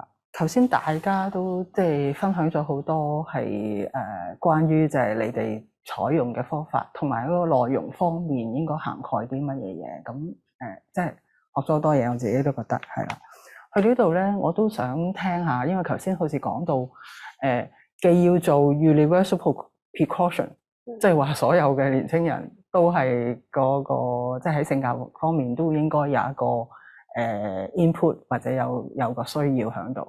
又要特定群組去即係去針對性做一啲嘅個別嘅即係支援啊，或者個別嘅性教育方面嘅一啲服務。內容方面又好似係唔係傳統嗰啲，就係即係攞咗呢一沓預設咗嘅單張，咁跟住就佢哋嚼晒佢就搞掂咁樣。咁所以俾我感覺係真係任重道遠，而且係嗰個工作方面好複雜嘅。咁去到呢度會唔會都分享下你哋當中響提供服務嘅時候，有啲嘅服務使用上都幾辣嘅。咁但係就算 general 嘅 population， 我都聽得出好似有個難度，因為你都要有個時間同空間可以接觸到嗰個即係年青人，你先至可以提供嗰個性教育嘅知識。會唔會有一啲經驗？你可以分享下，就係話特別困難嘅一啲經驗，同埋for example，你哋點樣去處理？又有冇啲位你覺得需要求救嘅，揾其他人幫手？或者我覺得係由成年人方面嘅態度去理解咯，因為我覺得其實譬如頭先講到話全面性通識全面性教育呢樣嘢，其實我會覺得好多時候。即係坊間或者成年人同青少年去 work 嘅時候，都可能仍然會將性教育呢樣嘢睇得比較窄一啲，即係某一啲主題。但係其實即係性教育其實係同生活好多方面都息息相關。佢覺得性教育係呢樣嘢咧我會外判出嚟要揾人去做嘅。但係其實深刻有啲話，其實佢哋自己都可能將自己睇得細咗。其實有啲嘢佢都可以慢慢做嘅。佢點樣標即係年青人嘅一啲 self-esteem 啊？或者其實佢準備即係有一啲深入啲嘅了解啊，一啲 open 啲嘅一啲討論，有啲 non-judgmental 一啲討論嘅時候，其實佢有呢個開始 mindset 嘅話咧，其實青少年容易去 open up 嘅時候，其實都可以做到咯。因為我哋有時候我哋做唔同即係成年人群組嘅一啲嘅workshop 之後有啲問卷，家長就會覺得係老師嘅工作，老師又覺得係家長嘅工作咁樣。其實大家都可能睇少咗自己個 part 咁樣咯。我覺得其實係即係呢個係成年人着手嘅一個 approach 會更加係有效。我都好同意，因為即係性教育即係我哋成日都好似 Kitty 講，我哋入去其實得一節嘅啫，可能佢1年見我1個鐘，甚至得45分鐘。其實我好難教晒佢話由青春期直到佢唔安全性行為啦，即係呢啲我哋好難一次過45分鐘講晒。咁但係其實我哋觀察到好多，其實學校老師咧，其實佢哋同學生係最接近嘅人，亦都可能最清楚我哋生活中發生咩事嘅人。我覺得係老師都唔好覺得好去接觸呢件關於可能性相關嘅嘢，性教育係好難嘅事。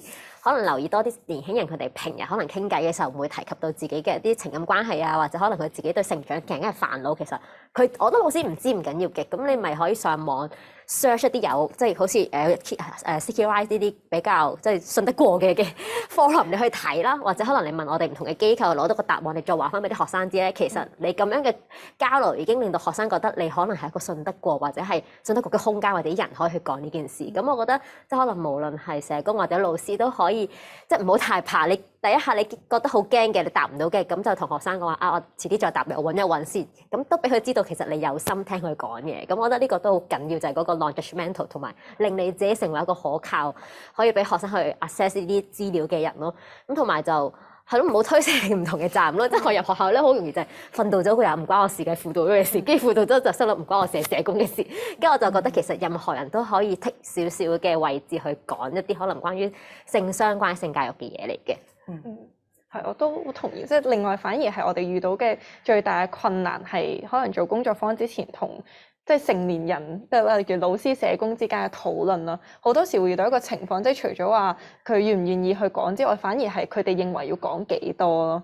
係，即係我哋可能好容易會遇到一個大家傾唔掂數嘅位，就係我哋認為應該要講 A、B、C、D、E 嘅，但係佢就認為學生唔使識咁多嘢啦，佢淨係知 A 就夠㗎啦。咁甚至如果啲老師係會話我都唔識其他嗰啲嘢啦，點解即係年輕人要識呢樣嘢咧？咁樣咁，所以我覺得即係除咗態度上嘅改變，其實老師啊、社工或者成年人都要去諗下，其實可能佢以往接觸嘅性教育其實都好有限制，都係好少嘅。而家隨住時代嘅進步啊等等，其實年輕人需要嘅資訊係更加多，甚至佢都可以想像下，其實如果我哋因為有遇過一個工作坊係個老師好激動咁樣衝出嚟話希望大家好留心咁聽，因為佢話佢年輕嘅時候佢都冇聽過呢樣，佢都係直至今日佢已經有個小朋友啦，佢先至學識呢樣嘢嘅時候，佢就覺得點解佢細個冇接受過呢啲嘅資訊咯？即係我諗可能成年人都要抱住一個開放啲嘅態度去接收一啲佢認為係新嘅資訊，但係其實係對於一個年輕人嘅成長都係好重要嘅嘢嚟嘅。OK， 係啊，咁真係好多謝大家嘅分享啦。我睇到原本我哋嘅課題係講緊，即係究竟性教育係針對年輕人嘅性教育，我哋應該係點樣去做，同埋個內容應該包括乜？我哋好似諗緊嗰啲全攻略咧，係針對青少年嘅性教育。但聽翻大家講咧，就係話，似乎我而家都有個反思，係啊，即係我都係停留緊我中學年代嗰個性教育嘅一啲 input 咯。咁所以我覺得似乎個性教育係應該 all ages 嘅，係啊，唔係由即係年青人嗰度先至 input 嘅。咁似乎係成人可以 take 個主動咯。我覺得如果我哋覺得年青人係需要支援嘅話，係啊，咁除咗年齡方面係應該 all ages 啦，或者由成年人開始先。另外我嘅感覺就係似乎有一啲嘅特別嘅一啲工作者可能會做得更加有效。特別我諗先，如果係 all ages 嘅話，其實嗰個性教育未必係好似一個 formal 嘅課堂，就係有幾多張紙你今日要了解晒佢，然之後一陣間我出 MCQ 你答唔答得啱？好似唔係咁樣喎。性教育好似頭先聽大家講就係話，好似家長自己本身可能有迷思，跟住可能家長冇信心去教佢嘅小朋友，亦都或者個家庭環境啊、學校嘅老師啊等等，我覺得呢啲都係其實似乎性教育係一個family health 嚟嘅，係一個家庭健康教育嚟嘅，係一個學校嘅健康教育嚟嘅，亦都可能係我哋成個社會嘅 population health。因為我自己就係community health and public health 啦，咁所以我覺得係應該係全民健康嘅一個重要課題嚟嘅。咁首先就係即係我諗我哋今日時間好短促啦，但係希望喺呢度我哋即係集思廣益啦，亦都睇到就係話唔單純係三間機構或者唔同嘅即係群組，譬如家長啊、學校老師啊，定係話青少年工作者嘅個別嘅一個努力，先至可以做到即係健康嘅即係性健康啦，或者全民嘅性健康。我覺得應該係集合所有唔同嘅 sector、唔同嘅群組或者唔同嘅 individuals 咧，去響嗰個性教育方面去做啲功夫咯。係啊，好，咁好多謝晒三位講者今次嗰個分享嘅時間。咁希望我哋將性教育，我哋今日就係點題式啦。我希望就係大家公眾人士都響呢一方面係會有多啲嘅關注啊。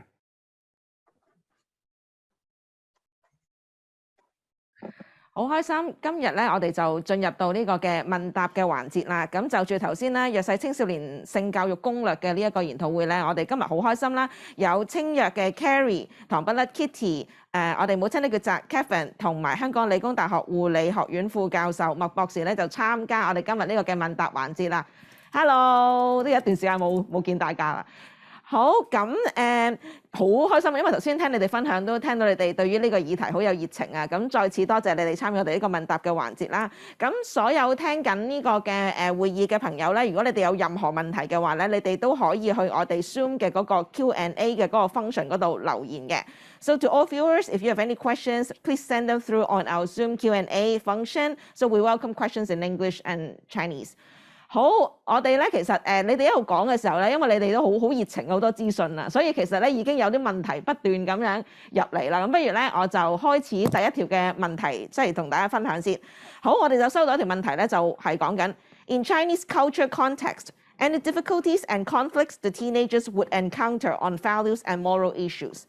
即係喺我哋中國人嘅嗰個嘅環境啦，等等。咁其實有冇啲話青年人啦，特別係喺呢個環境成長，其實佢對於某啲嘅價值觀啦，或者我哋 moral， 我哋講緊啲道德上面一啲唔同嘅議題啦，其實喺你哋嘅認識裏面，你有冇覺得青年人係都多一啲嘅困難或者係掙扎？你哋又會點樣去同佢哋去傾咧？不如我將呢個問題交俾 Kitty 啊，因為 Kitty 都接觸多好多嘅唔同嘅青年人係喺個網上嗰度，可能你嘅觀察會宏觀啲。好啊，謝謝你啊 Nida。咁咧即係關於呢個問題咧，我覺得喺我哋喺網上工作上面咧，好常會見到嘅就係佢哋相對上唔係咁願意正面咁樣去講成嘅，即係從咩方面可以睇到咧？就係佢問問題嘅時候，可能字眼上咧都唔可以用一啲好清晰嘅字眼，譬如可能佢問我哋一啲關於意外懷孕啊，或者關於一啲性器官感染嘅時候，佢都未必可以好正確清晰咁樣講到係邊一個性器官有問題啦，或者個問題出咗喺邊啦，或者邊一種嘅性行為係佢哋發生咗而係佢哋覺得擔心嘅。我諗係整體上係一個即係華人嘅社會入邊，性都依然係一個比較大嘅禁忌。咁無論係喺屋企嘅環境啦、學校啊，定喺社會度啦，呢一個議題咧，好似一直以嚟都係唔單止係冇平台去傾咁簡單咯，而係都冇人話過俾大家聽，其實點樣可以好正面啊、好清晰咁樣去討論呢件事。變咗當佢哋遇到困難想去問嘅時候咧，都會唔知道點樣去問咯，或者就算揾到，譬如好似揾到我哋各個機構揾到人去問啦，佢都唔知道點樣講清楚嗰個問題。咁變咗好多時我哋同佢做回應嘅時候咧，都會花好多時間要同佢了解清楚，我到底係發生咗咩事啊？喺邊一度有咗啲咩問題啊？你其實而家想問嘅嘢係乜嘢啊？咁呢個係我哋 observe 到一個都幾大嘅 difficulties 嚟嘅。So I can hear that actually when it's go to something very simple. It's really about the environment. Actually, they feel repressed and they don't feel that they feel comfortable to ask even questions. 可能一啲好 basic 嘅嘢，甚至乎係講緊 you name, you know, like your sex organs. They feel, you know, like embarrassed and they don't know how to verbalize it. 即係我諗係連講出嚟嗰下，其實係本身嗰個環境已經係好抑壓，係嘛？都未去到講到價值觀或者更深啊，係個環境都令佢講唔到咯。好多謝Kitty 嘅分享。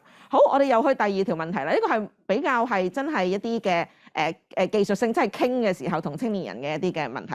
都有朋友問啦，就係你哋可唔可以分享多少少咧？其實點樣去傾即係一啲嘅兩性嘅關係、一啲嘅內容啦，同埋處理嘅技巧嘅，係啦。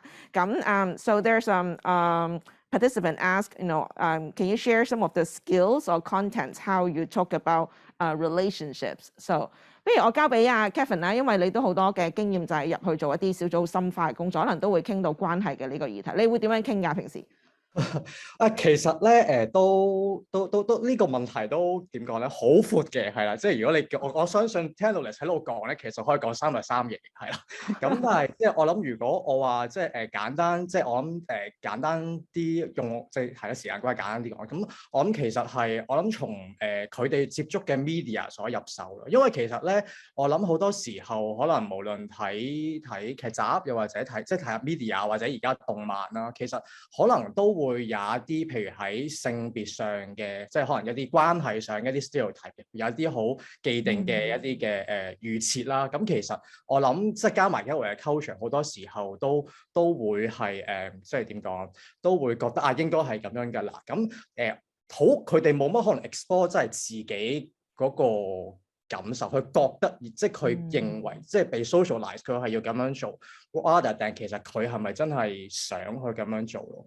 咁所以其實咧我都即係我都發覺其實中國人啦係啦，我諗其實都比較羞於即係比較羞於去講自己嘅感受嘅，係啦。咁我覺得其實即係如果你好 open 同佢即係好直接話，喂點啊？你拍拖未啊？或者你同你男朋友女朋友點啊？咁樣其實係都唔係所有 youth 都容易去。即係去開到 conversation，我覺得其實係即係我哋即係作為即係youth workers 或者 sexuality education 嘅 workers， 其實真係要睇多啲嘢，即係可能佢哋而家喺 media 上面留意開啲乜嘢啊，咁我哋可能即係用嗰啲去做一個嘅討論咯。同埋我覺得其實都唔好急於我哋覺得要灌輸啲咩俾佢住先咯，即係透過嗰啲嘅 media 係聽下佢哋點樣諗先。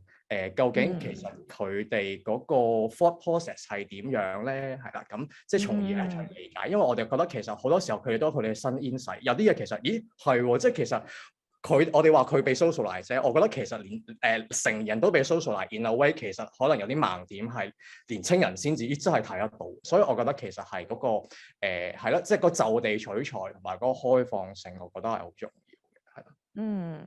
Thanks, Kevin. Kevin reminded us that we should go to use different materials and also catch the teachable moment. For example, the use of media to start the conversation and talk about the socialization or how people look at relationship, start from there. 同埋我諗頭先Kevin都 remind 咗一個地方就係其實我哋第一條問題講緊嗰個 Chinese 嗰個 context， 其實就係 it's not just about sex, it's about the way that we express our feelings, our emotions. I think this is also very important for talking about relationship as well. 多謝 Kevin 嘅回答我哋呢個問題，好好啊，都學到好多嘢。好，跟住咧有一個問題咧，我覺得都係一個好前線好多時可能 worker 都會遇到嘅就係May I know sexual violence or sexual assault is common in some of the cases or the youth that you work with. So do you need or do you have any further support in situations like that? 即係可能對於一啲可能係我哋講緊性侵犯啊等等呢個嘅即係議題或者一啲遇到一啲咁樣嘅情況，無論喺我哋工作坊或者個案嗰度嘅話，你哋會唔會都有遇過？同埋其實你哋會點樣去處理？有冇點去 support 㗎？不如我交俾青躍 Carrie 分享下。好啊，唔該晒 Lida。咁喺我哋嘅個案可能處理個案當中啦，其實我哋都有遇過一啲係關於係 sexual violence 嘅情況嘅。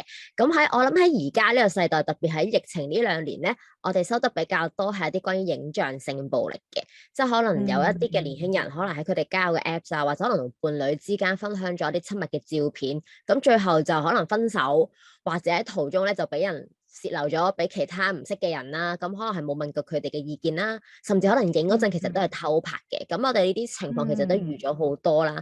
咁主要我哋嘅對象都係女性啦。咁我都所知有男仔都有因為咁樣係受到傷害啦。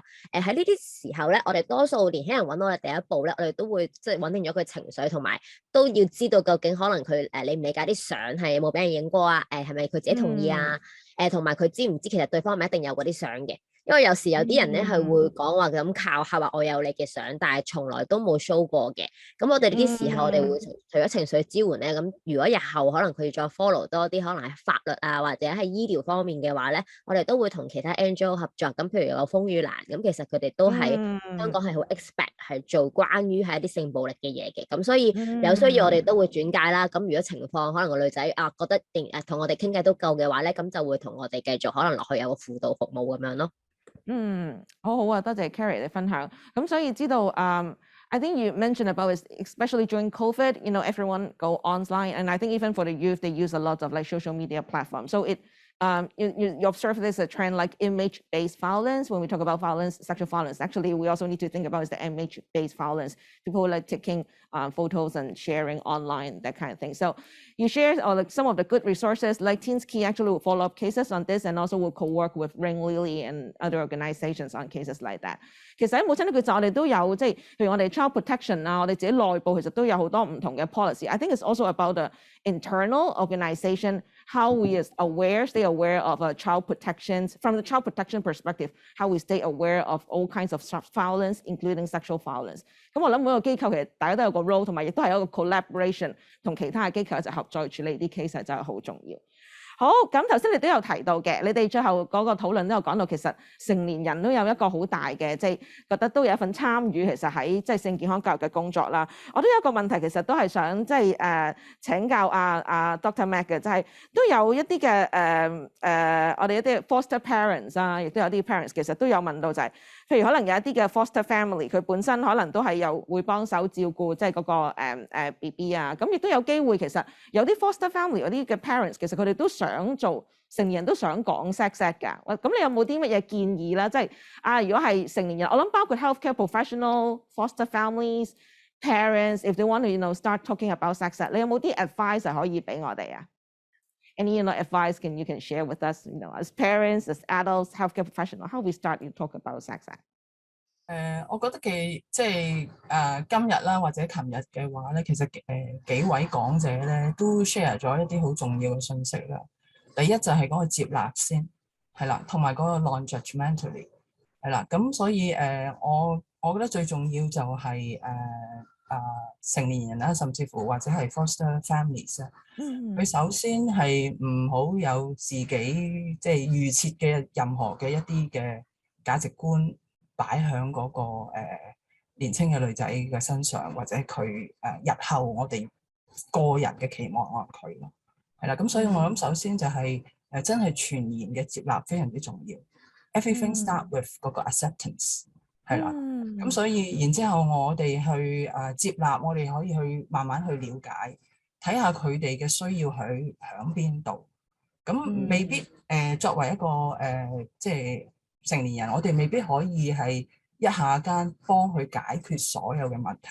但係我諗重要嘅就係 empower 佢自己去 reflect 成個 situation， 然之後最後可以就係一齊去行嚟緊嗰條路，係啦。咁亦都可以 refer 佢去一啲相關嘅服務團體然之後佢一步一步咁樣去即係去面對啦，甚至乎去解決佢嚟緊即係所會遇到嘅問題咯。我覺得咁樣可能會係會好啲咯。我覺得未必有一個即係一個 point 就可以解決晒佢所有遇到嘅問題，因為我哋頭先都睇到咧，其實個問題佢需要幫手嘅地方可以好多，情緒嘅疏導同埋支援啦，知識方面嘅一啲嘅提供啦，又或者一啲實際服務嘅幫手啦。For example，佢又懷孕咗，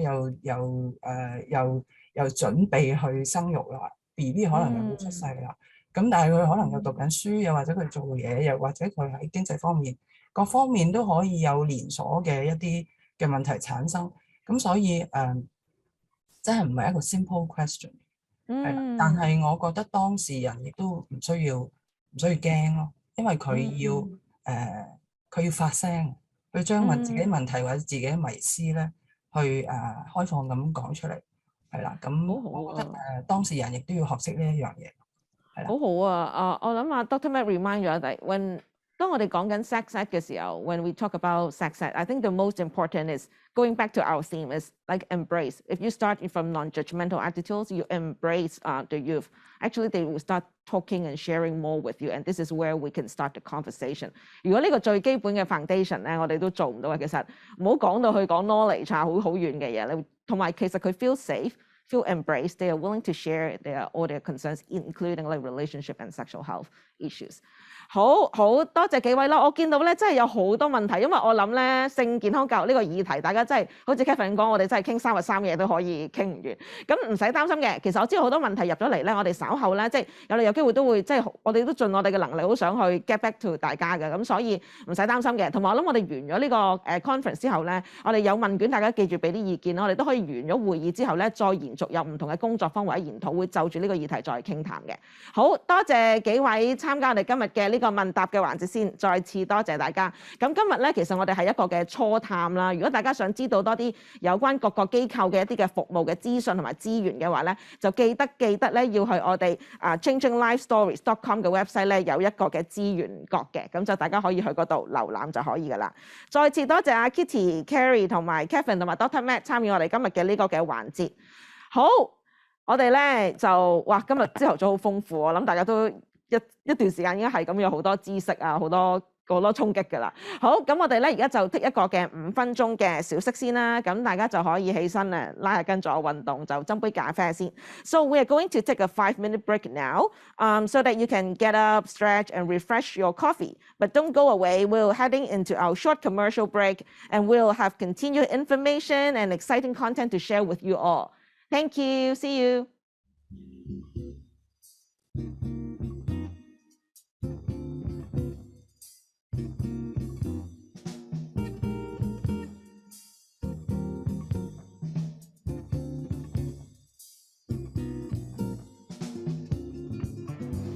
Well, this is the fun part of the day, not just because it's the break, but because those of you who are paid registrants get to open up your conference pack. And a conference pack, day 2, is of course based on our theme of Equip. And we want to say thank you again to all of our sponsors who made this conference pack possible. Just to reinforce that theme of Equip, we have a special notebook inside sponsored by the amazing local company Lion Rock Press. 冇錯啦，今日咧又係嚟到我哋呢個最開心嘅環節咧，就係打開我哋今日嘅呢個 conference pack 啦。咁如果有買到咧，我哋今次呢個會議嘅套票嘅朋友咧，佢都收到呢個嘅 conference pack。咁我哋都希望咧，今日我哋遠距離啦，其實可能未必大家可以親身接觸到，但係都希望可以透過呢個嘅 conference pack 咧，同大家有一啲嘅互動交流啊。咁咧其實咧今日我哋嘅主題就係裝備啦。咁我哋今日嘅呢一個 conference pack 裏面咧，都有一個少少嘅禮物咧，就係有一本嘅 notebook 啦，就係由Local Rock Press 咧佢贊助嘅一本嘅 notebook。咁大家都可以用呢本 notebook 咧寫低咗唔同嘅一啲嘅小智慧咧，就嚟裝備自己去支援我哋嘅青年人啦。Yeah, so don't worry if you don't have a conference pack, because actually there's an opportunity for everybody to win a prize if you stay right through the end of the conference today. We're going to have another Kahoot competition, and we have several amazing prizes available. So make sure that you stay tuned. 冇錯啦，如果你話我冇買到套票喎，未必有呢個 conference pack 都唔緊要嘅，因為咧亦都有另一個機會，你哋可以贏取到咧好豐富嘅獎品嘅。只要咧你同我哋一齊啦，就留守到咧今日呢個會議嘅最後咧，我哋會有一個嘅 Kahoot 嘅一個問答嘅遊戲嘅，咁大家都可以玩呢個遊戲嘅時候咧，都可以贏取到一啲好豐富嘅獎品嘅喎。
好，歡迎大家翻嚟我哋呢個嘅環節啦。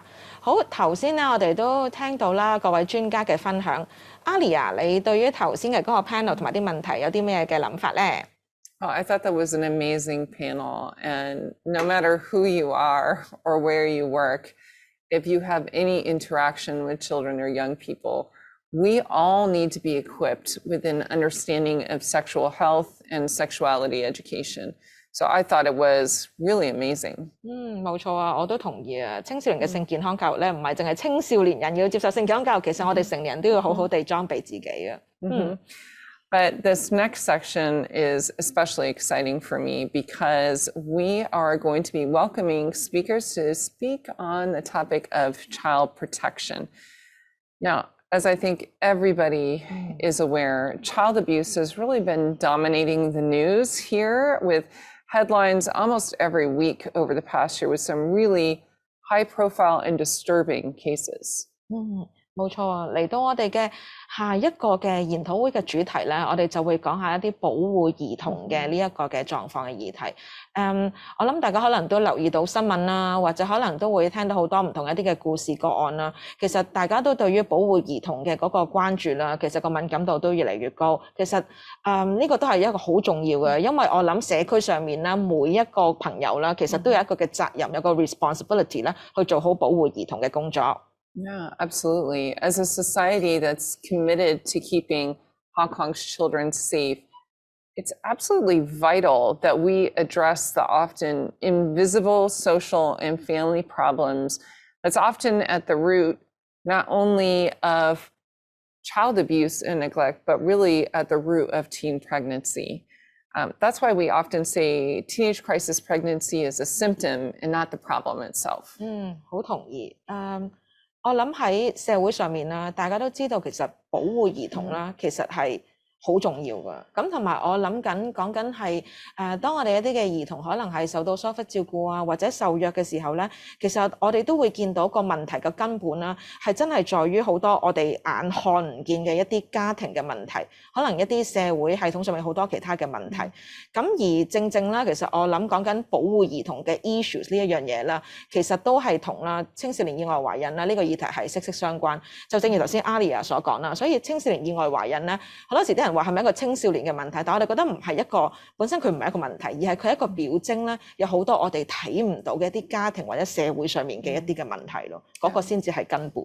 Yeah, absolutely, Nita. I mean, on one hand, it's been really heartening to see how our community is really waking up to this issue of really how Hong Kong is facing a child protection crisis, and to really see how the topic's being taken quite seriously across the community. But at the same time, we recognize it's actually a very complex topic. And oftentimes even professionals can feel that they're not equipped or confident enough to know how to deal with the different situations, as each case is really just so difficult and so challenging. 絕對係啊，我都好認同啊！大家面對嘅個案咧，其實係越嚟越複雜，而每一個個案都係非常之唔同。當然我哋而家都見到社會上面都有開始大家係好去認真去探討啦，點樣做好保護兒童嘅工作，我哋都覺得係好振奮。但係我哋都見到個案越嚟越強多嘅複雜性啦，變咗我哋其實真係都好需要唔同嘅一啲嘅專業人士啦，係多啲嘅交流同埋合作啦，去處理一啲咁具挑戰性嘅個案嘅。Yeah.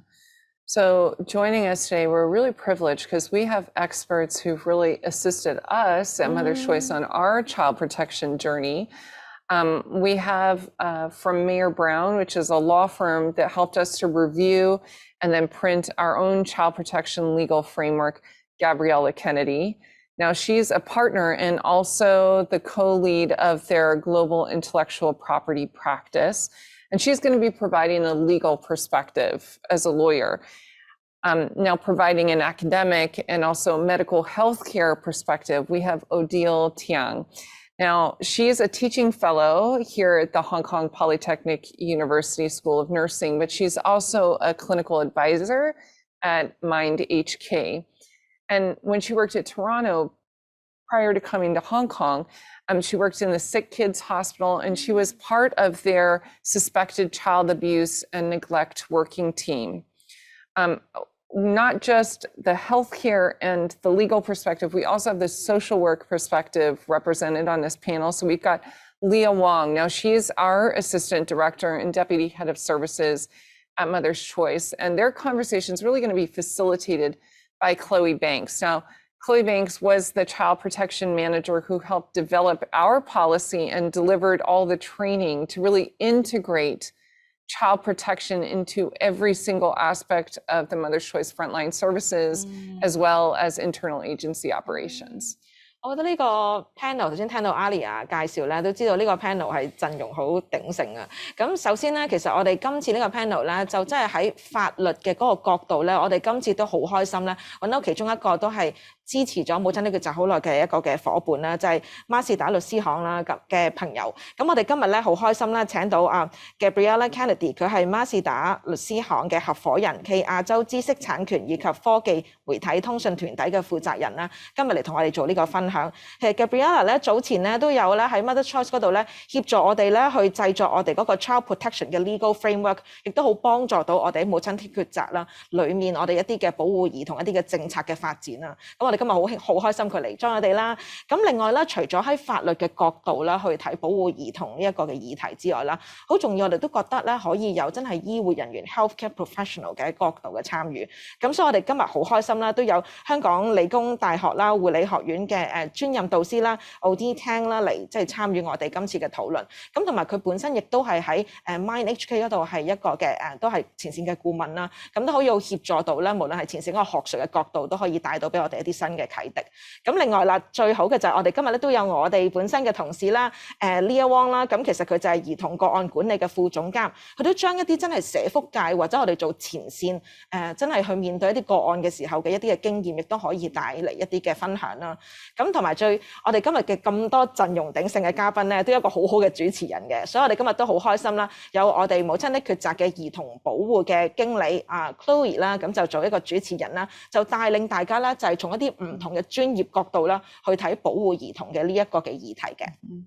So I'm really excited because in this workshop, those experts are going to be using real life cases to share essential child protection knowledge and very practical skills that will really equip us and help us to identify warning signs, deal with third-party disclosures, how to handle suspected child abuse cases, and other issues that are relevant in dealing with teen crisis pregnancy. 好好啊！我覺得咧，今日呢一個嘅panel 咧嘅討論啦，其實我哋真係講緊一啲好實戰嘅一啲嘅真實嘅個案嘅一啲嘅討論。咁我哋都會咧用一啲真嘅個案啦，其實就會去分享翻一啲其實我哋講緊最基本保護兒童一啲嘅知識啦、技巧啦。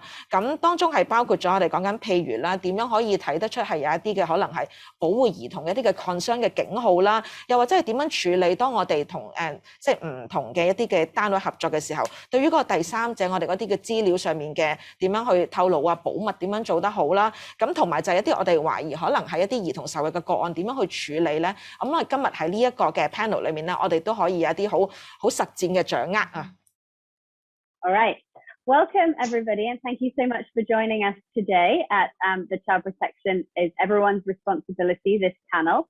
And I'll be your facilitator today. My name is Chloe Banks. I'd just like to welcome everybody. Thank you, Gabriella, Leah, and Adil for being here today.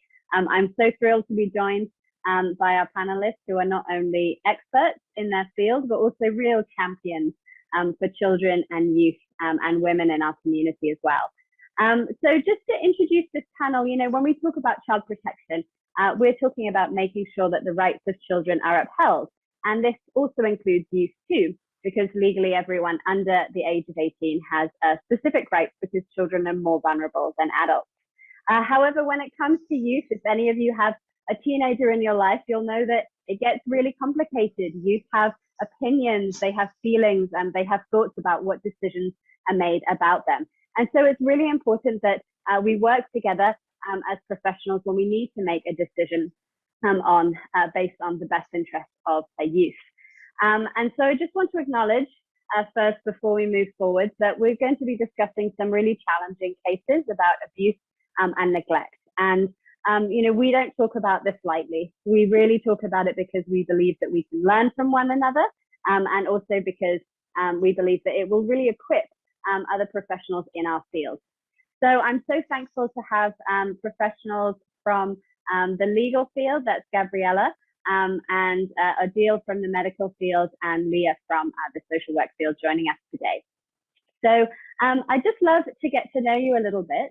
So can you start a little bit about, can you share a story about when you were a child, who was somebody who you know who loved you and cared for you? So could you just introduce yourselves? We'll start with Adil. Hi, thank you so much for inviting me to this panel. I'm really excited about this discussion. So a person who really supported me throughout my life, I was lucky enough to have two really supportive and loving parents. So it would be my mom and my dad. And I grew up I'm a true expat child, so was born in the UK, partially grew up in Israel, and then Canada, and now I'm in Hong Kong. So yeah, I feel very privileged to have had parents who supported me and allowed me to explore the world, but also kind of boundaried me and really gave me the tools that I needed to kind of cope with the challenges out there. Great, thanks. How about you, Gabriella? Well, I was very lucky to have a much older sister. So my parents were both working. I come from a loving family as well. My father was a banker and my mother an accountant, and they had daily jobs. And when my mother learned that she was pregnant quite late in her life, was a bit of a shock. And my sister pleaded with her to keep the baby. So that was me, and my sister undertook to take me to childcare, take me to kindergarten, to collect me when she came back from school. And she was an amazing individual. So I'm breaking down because she passed away recently. So yeah, that was great. Oh, thank you so much for sharing. That's very special. Leah, how about you? I grew up in a very big family. I am one of the 5 siblings, so you can imagine my parents are really busy to earn a living to feed us all. So we take care of each other, our siblings. So a little bit like Gabriella's situation. My sister or brother picked me up from school, and when I really face any crisis, I remember the first time I meet a boy or I got break up, they are always here for me. I think the families really have been a really great support to me. Oh, thank you so much. It's so great to learn a little bit more about you as people and as individuals before we go into these cases. So yeah, let's jump in now. So something that we really love to do at Mother's Choice is to really just unpack cases and situations. We really learn from one another when we do this. And so we're going to go straight into our first case, and then I'll ask some questions from Gabriella, Leah, and Odile to really understand what's the legal perspective or what's the social work or the medical perspective on this. So our first case, okay. So you pick up a call from a crisis hotline, and the caller tells you that she's worried about her friend. Her friend's called Angel. She's pregnant, and Angel is in a lot of pain, but she's refusing to go to hospital. Angel says she doesn't want her parents to know that she's pregnant because they already pressured her into having an abortion once before.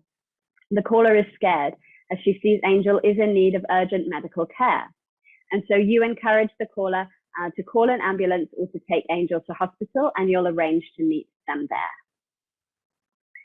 So I'm going to jump in actually with Odile first to ask, from a medical perspective, what is our duty of care in this case? Yeah, so I'm glad we started with a complex case to begin with. And it is complicated. So first and foremost, we have to tend to the medical emergency. And so we have to stabilize the medical emergency situation first. That may not need too much consent, but if there are some major procedures that have to be done, then, we have to consider the fact that other people on the medical team, whether it's the physician or the hospital social worker, might be calling the parents, the legal guardians for consent for any major operations that have to be done. So there is a bit of complexity in that. And being able to speak to the team, the medical team together to make sure that we're all on the same page as to what is the best way to proceed is really important. But of course, it's Angel's life that is the priority. So making sure that we're attending to that and addressing some of the medical issues first. Now, if we have time, it would be really important to do a bit of a psychosocial assessment to sort of why is it that she does not want to disclose to her parents? Is there any risk if she discloses to her parents to her safety? And kind of thinking about what are the circumstances around that pregnancy as well. So there are a lot of things that we have to consider as medical professionals, though. I think the most important thing to tend to first and foremost is the medical emergency, and then kind of piece out the psychosocial piece once she's stable and we know that she and the fetus are safe as well. Yeah. Great, thank you for that input. Now, Gabriella, are we legally allowed to break confidentiality and tell the parents? We know that Angel doesn't want to. Are we legally not allowed to tell the parents? Can you share a bit about that?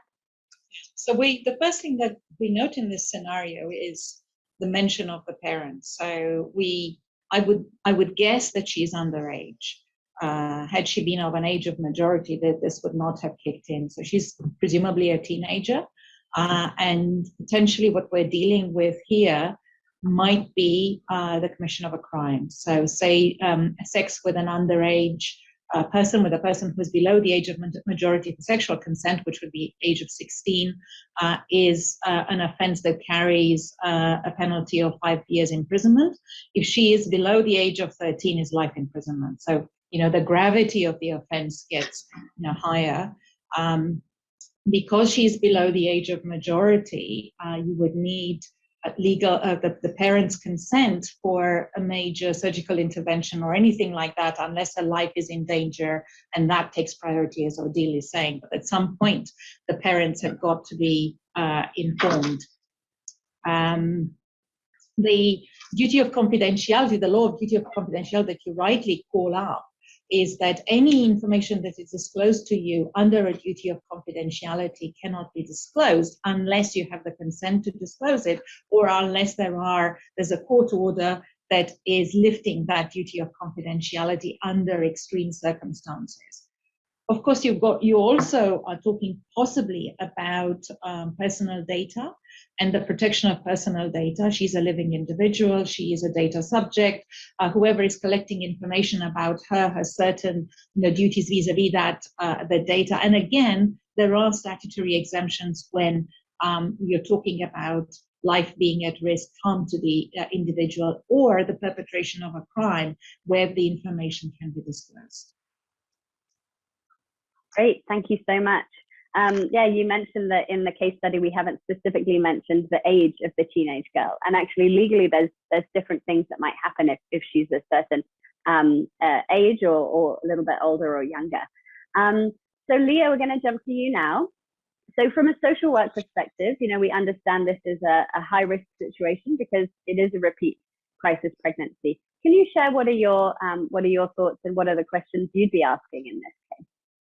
Yeah, thank you, Chloe. I think first thing came to my mind for this situation would be the girl having the repeated crisis pregnancy within a year. So this is really quite concerning. And the first one probably was not reported, and she was being pressured to terminate her pregnancy. So we were worried about whether her emotion was really properly supported afterwards, after her termination of pregnancy, and whether her situation was followed up by different professionals, and also the families might need support as well. So this is the first thing that came to my mind, the first pregnancy was not reported, and this is the second time, and then we definitely need to handle the crisis at this moment. I think the disclosure to the parents that it would be depends on what kind of information we collected, whether there is any sexual abuse situation happen within the family, or whether disclosing to the family would be helpful for our case planning to really address the crisis of the situation. So we have an internal escalation policy when we identify really some risk factor, really something related to life-threatening situation, or there's involved with crime or underage sex, that we have to really escalate to the child protection team so that we could discuss the immediate action that we want to handle on the case. And then our pregnant girl service team would be able to address the immediate crisis with the girl, and also to decide when and how to engage the family to support the girl to navigate the journey. Great, thank you so much. Yeah, now that we've each heard from all of us, how can we work together to support Angel and put her best interests first? Adil, do you have any other thoughts? Yeah, I think it's really important that first and foremost we approach Angel with compassion and respect. Teen pregnancies come with a baggage of stigma, and that stigma can kind of permeate into the medical field as well. So we want to make sure that we're checking our biases at the door, and that we are approaching her with the respect and the compassion that she needs at this point. She's obviously an adolescent in crisis, and making sure that we're addressing that with the gravity that it really commands. So, making sure that we're really wrapping around her and getting her the resources and the support that she needs at this point. Great. Gabriella, how about you?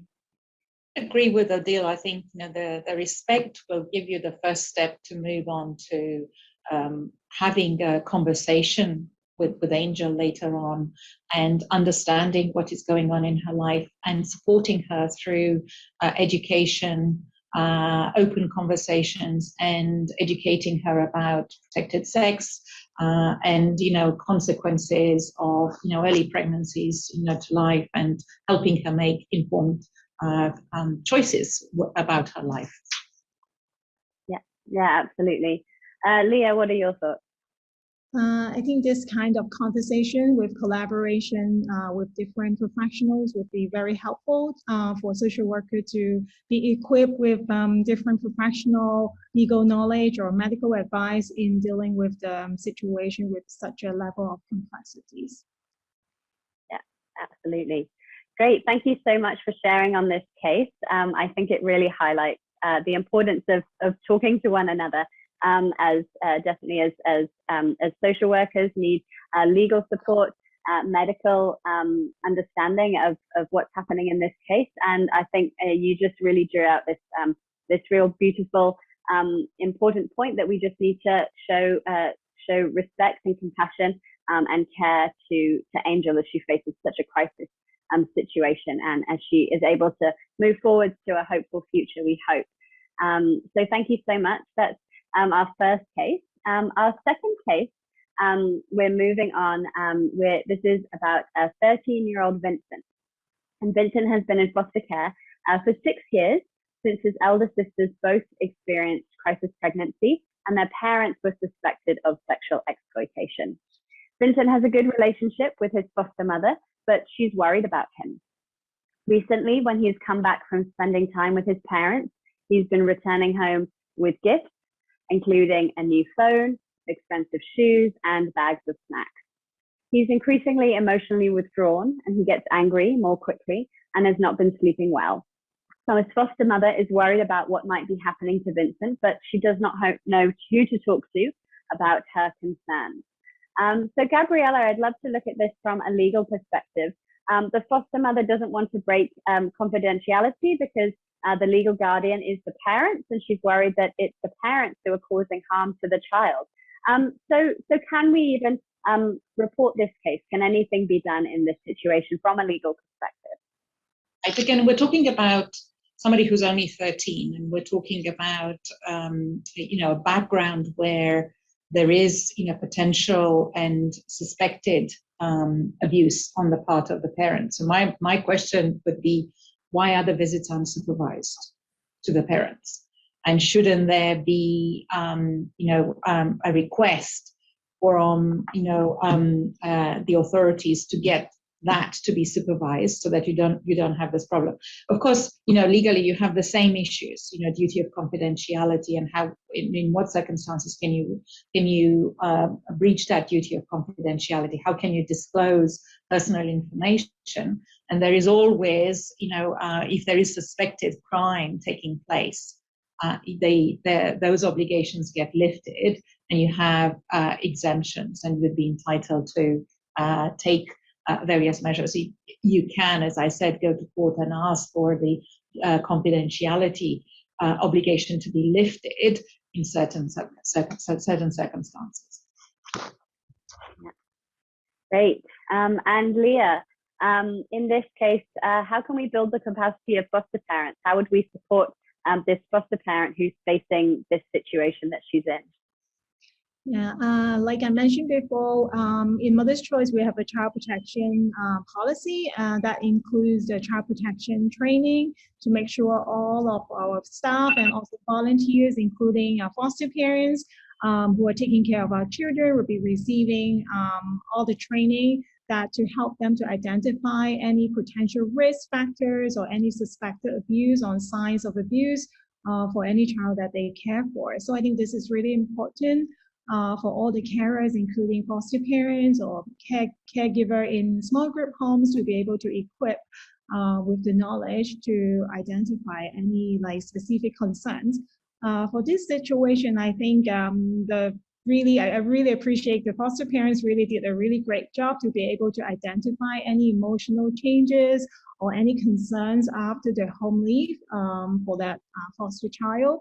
So, and this is really important that she also really did a proper documentation on what actually she sees the difference in the youth, so that would be able to help her to report that to the foster care social worker as soon as possible when they have any concerns.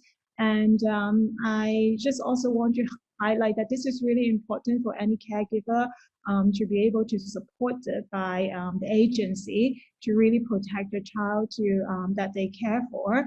And so that with those information and really the sharing of the updates from the foster parents, we can regroup and to evaluate, like Gabriella mentioned, like whether the home leave will have any risk that we need to consider to suspend, or is there any immediate action steps we need to take in order to protect the safety of the child.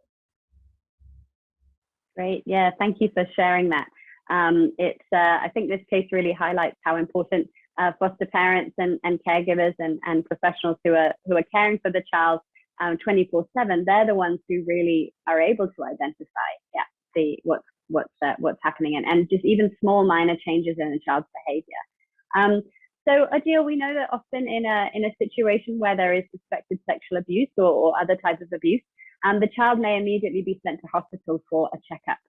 Can you share a little bit about what actions would take place from then? What would it sort of kick into action if a child was sent to hospital for that reason? Sure. So when it comes to sexual abuse or sexual assault, we actually have pretty stringent timelines as far as evidence collection.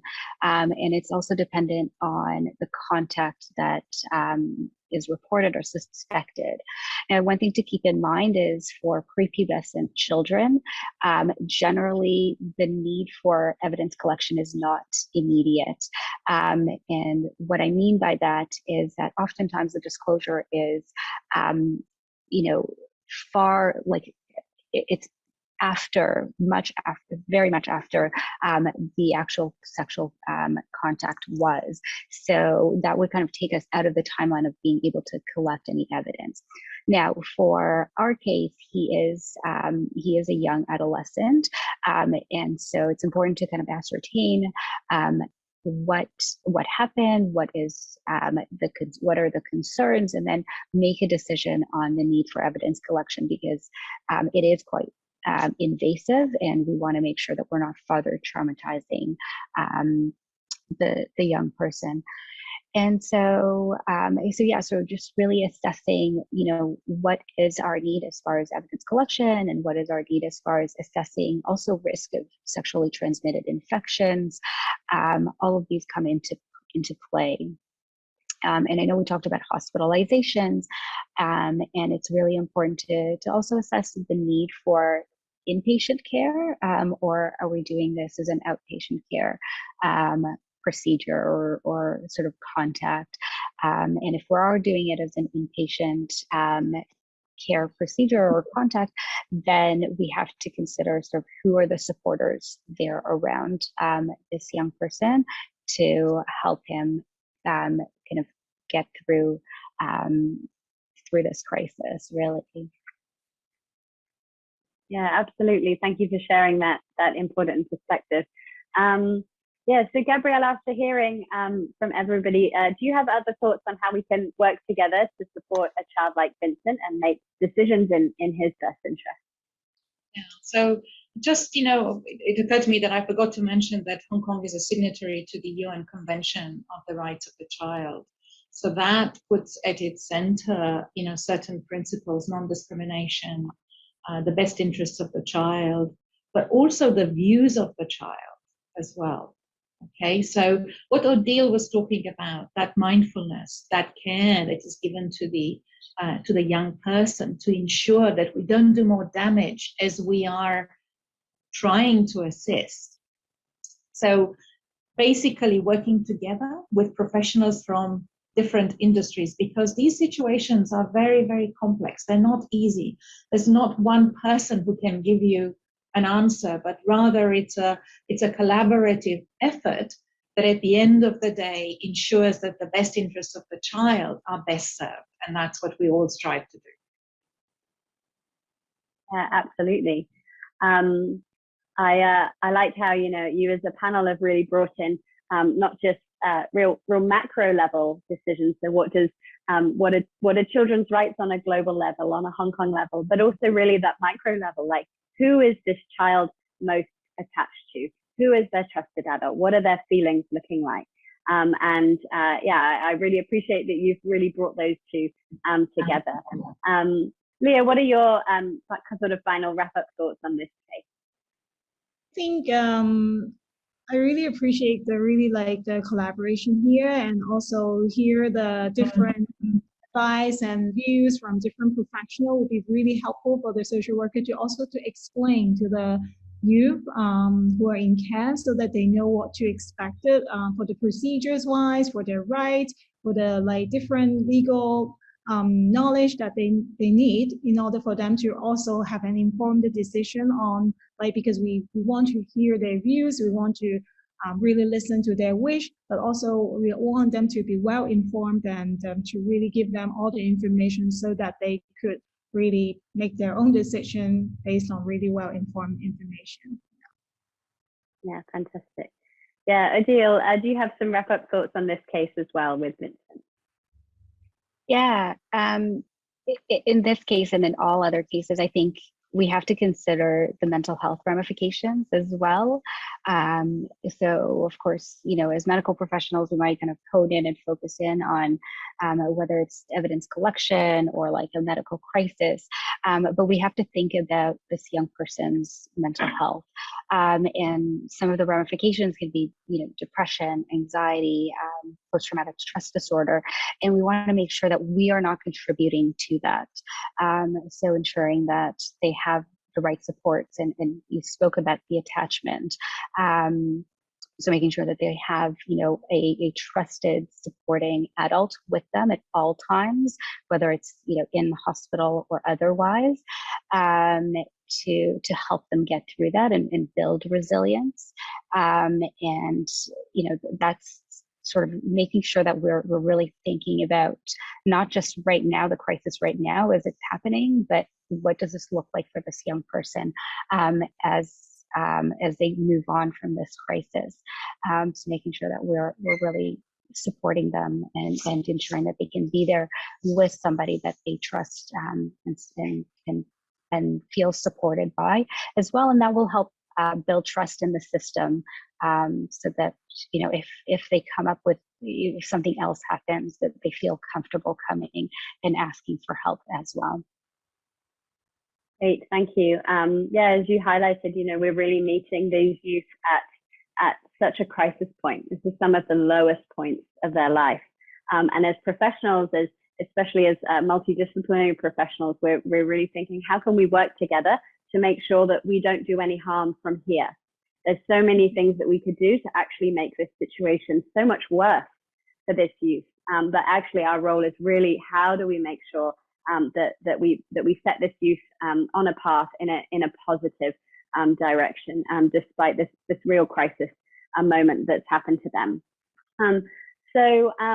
We've talked about some really difficult things today, and I know that the three of you, you're in this field. You see some really challenging things, really complex things that happen, but yet you keep going, yet you continue to be champions and advocates for children and youth and women in Hong Kong. So could you share, just to sort of finish it, what is your hope for the youth of Hong Kong?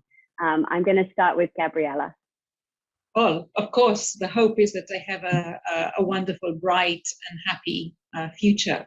But it is a world that has a lot of challenges at the moment, from a pandemic to climate, change, that is putting a lot of, strain on a younger generation and is creating huge mental health issues. So it is incumbent upon us as responsible adults and professionals to do our utmost to help in whatever way we can and make contributions. If you see anybody in distress, if you see a child selling cakes, as I see somebody, a young person, I'm not going to say where she's doing that, but I know she is baking cakes because she wants to make money, because her financial circumstances are not great. Help in whatever way, engage in conversations and assist and get involved. That is my hope, that many of the people who are participating in the conference will take this to heart and will do something about it. Great, thank you. How about you, Adil? So my hope is that we all come together as a community. Like Gabriella said, there are so many stressors that our young people are exposed to at the moment that can impact their mental health and their resilience. So I want everybody to come together as a community to wrap around and support young people, particularly young, vulnerable people, to allow them to really build resilience and to thrive. So not just survive. Yeah, fantastic. Thank you. And Leah, how about you? Yeah, I really want to see the community to come together to really extend kindness to those vulnerable youth, to really see hope in their future, and knowing that they have endless possibilities in their lives. And we want to really hope to see them succeed in whatever aspiration they have in school, in their employments. If they choose to parent their child, we want them to see them succeed in their parenting. And then we want them to build with resilience in order to overcome the challenges ahead of their life. But then we want to make sure that the community will be there to support them along their journey. Yeah, fantastic. I really appreciate that all of you are such experts in your field, but still think about how we extend compassion and how we have hope for our younger generation. So thank you so much. Just want to share about our community resources corner on the conference website. We'll be putting up some resources specifically related to child protection, including our child protection training, which we extend to all of our staff, volunteers, and our foster families at Mother's Choice to be able to identify, respond to, and report abuse when they see it. Also, we have some resources to really equip social workers and other professionals working with children to understand what is the law in Hong Kong? How do we protect children? And so we've got our legal manual, which you can see here.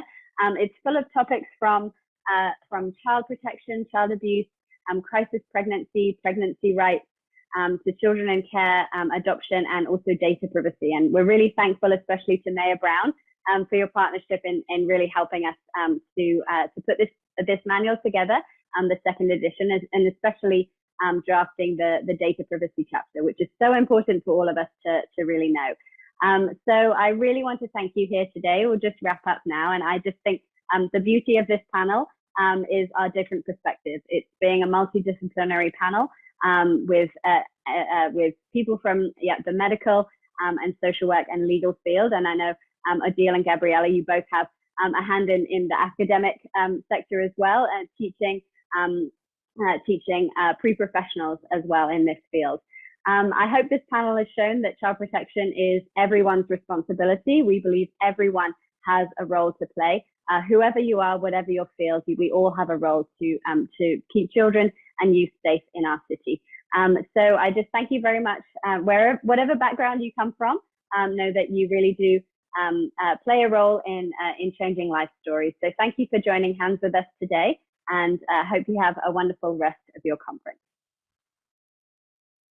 Thank you so much, Gabriella, Odile, Leah, and Chloe for that amazing panel session. Really helped us to understand how we can address these challenging cases from three very different perspectives, but all based on really putting a child's best interests at the center of our work, and really making sure that we're equipped with child protection knowledge so that we can break the vicious cycle. 好多謝啦幾位嘅講者啦，同埋我諗幾位嘅講者，因為佢哋本身嘅嗰個專業嘅背景，我哋講無論係法律啦、喺醫護啦，又或者喺社會福利嘅界別裏面啦，其實我哋點樣可以一齊做好我哋嗰個保護兒童嘅工作啦，係好重要。同埋雖然咧佢哋可能係嗰個專業啦個角度，可能係有唔同嘅切入點，但係最後咧大家想做到嘅嘢都係點樣可以為孩子嘅福祉啦去做多一步嘅。Yeah, and I mean, the other thing for me is not only do we need to be equipped with child protection in order to break the vicious cycle of teen pregnancy, really child protection is everybody's responsibility. 同意啊，唔係淨係講緊去裝備我哋點樣去保護兒童，或者係覺得某幾個嘅界別嘅人需要去點樣裝備，而係其實我哋每一個人社區上面每一份子都係有責任，其實去做好保護兒童嘅工作。No, I understand that Chloe's made a lot of resources around how to equip yourself more with child protection available in the resources section of the website. So please do go to the website because there's a lot of really great resources available for you. 所以咧，大家記得咧就留意我哋呢個 changinglifestories.com，我哋呢一個嘅 website 咧嘅資源角咧，仲有好多啲有關保護兒童嘅一啲嘅資訊咧，係特別我哋同事 Chloe 咧都預備咗可以俾大家分享嘅，咁大家記住要瀏覽咯。I'm really excited about this next video, Nita. It's called Home is Where the Heart Is, and you know, it really has inspired me. Today's theme is equip. Now, as we learned yesterday, you can't equip a young person who's facing a crisis unless they're embraced first in a trusted and caring relationship with an adult, somebody who can really support them to reach their fullest potential.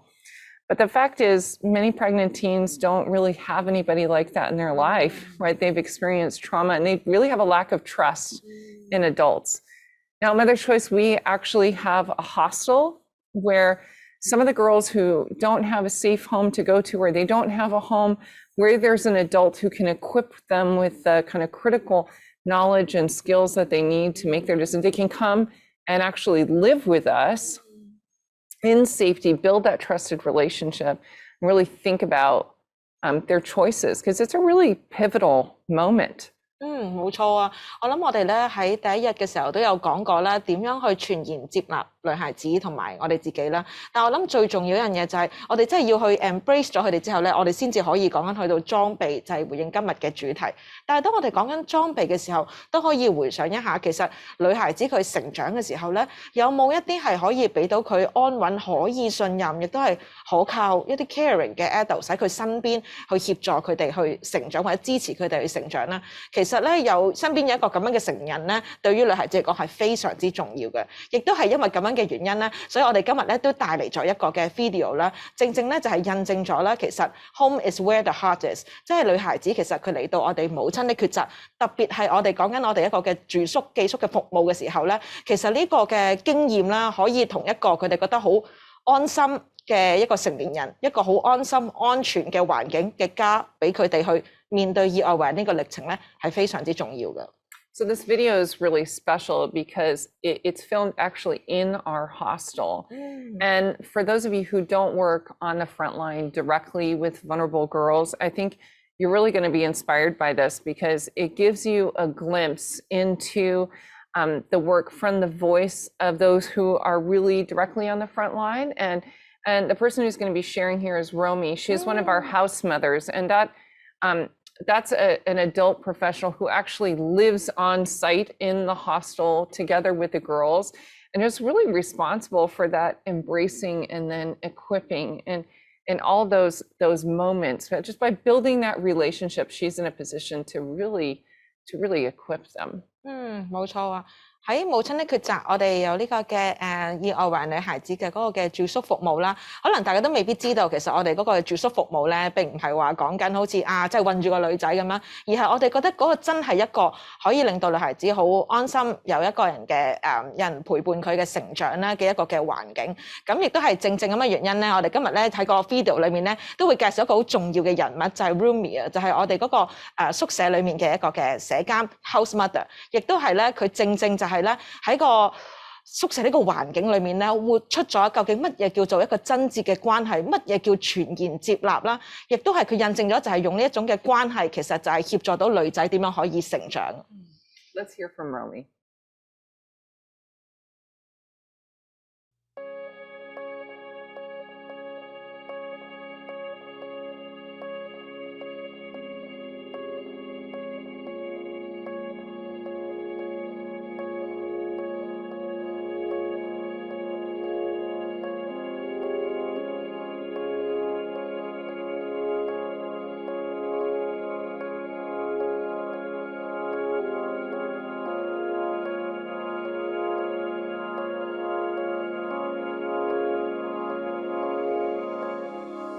家舍咧就好似第二個屋企咁啦，一樣咧都係好有溫暖嘅地方。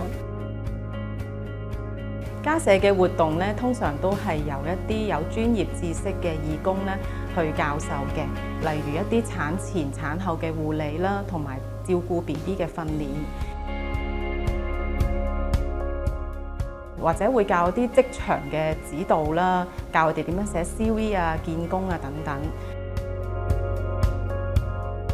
喺家舍入邊咧，佢可以俾到一個自己嘅私人空間你啦。當你需要人幫手嘅時候，就可以揾人傾偈啦，就唔需要自己一個諗埋一邊。我會介紹返家舍俾一啲意外懷孕女孩子，因為咧始終我都經歷過佢哋經歷緊嘅嘢。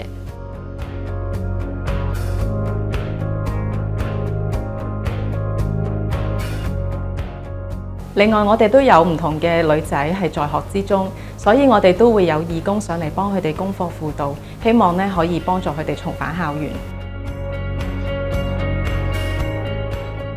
好中意家舍個環境啦，同埋人啦，同埋特別係社監啦，因為佢好照顧啲女仔。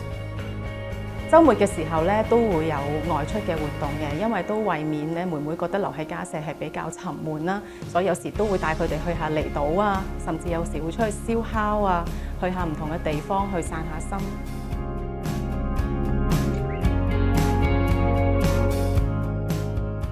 喺家舍最難忘嘅係同社監同埋睇到女仔嘅回憶啦，因為喺嗰時住咗一段時間，我哋都做過好多唔同嘅嘢。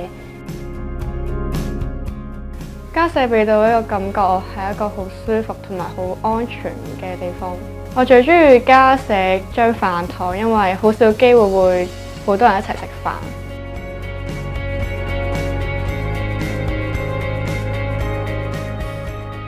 雖然聽落有好多嘅活動啦，但係其實佢哋每日咧都會有自己自由嘅時間嘅，俾佢哋同朋友 WhatsApp 下傾下偈啊。喺家舍入邊啦，就可以學到咧點樣同其他嘅女仔相處啦，同時咧可以學到點樣去照顧自己，俾我有一個好難忘同埋好特別嘅回憶。同埋最緊要有同路人，同路人係好重要，即係唔使自己一個好孤獨去咁樣行咯。家舍可以控制到我嘅情緒，同埋有同經歷嘅女仔一齊住會開心好多。我會介紹返家舍俾一啲意外懷孕女孩子俾佢哋聽下。你唔使去擔心，可能你懷孕會有啲咩影響咯，所以我會介紹俾有需要嘅女仔。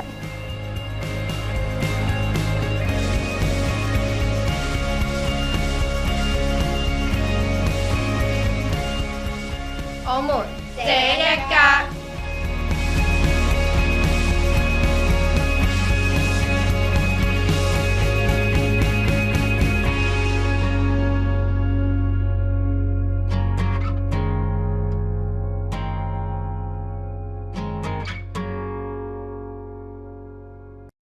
So now I think we're going to move into our workshop session. Is that right, Nita? Yes， 冇錯啦。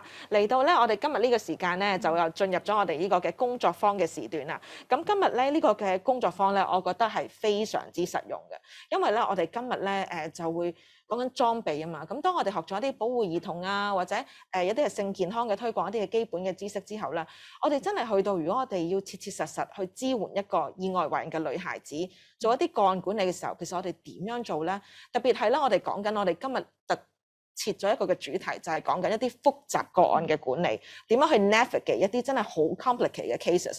我哋有啲乜嘢嘅工具咧，可以協助到咧前線嘅同事啦，喺啲咁複雜嘅一啲嘅個案裏面啦，點樣去製作咗成個個案嘅計劃啦。同埋我諗今日嘅嗰個最主要嘅重點就係，其實唔係淨係個同事去覺得嗰個個案係要點樣做，而係我哋點樣可以同青年人一齊咧去 navigate 佢本身個個案係點樣做，同埋做嗰個評估咧係好重要。咁我哋今日嘅講者亦都可以分享到一啲嘅工具點樣去做，我覺得好重要。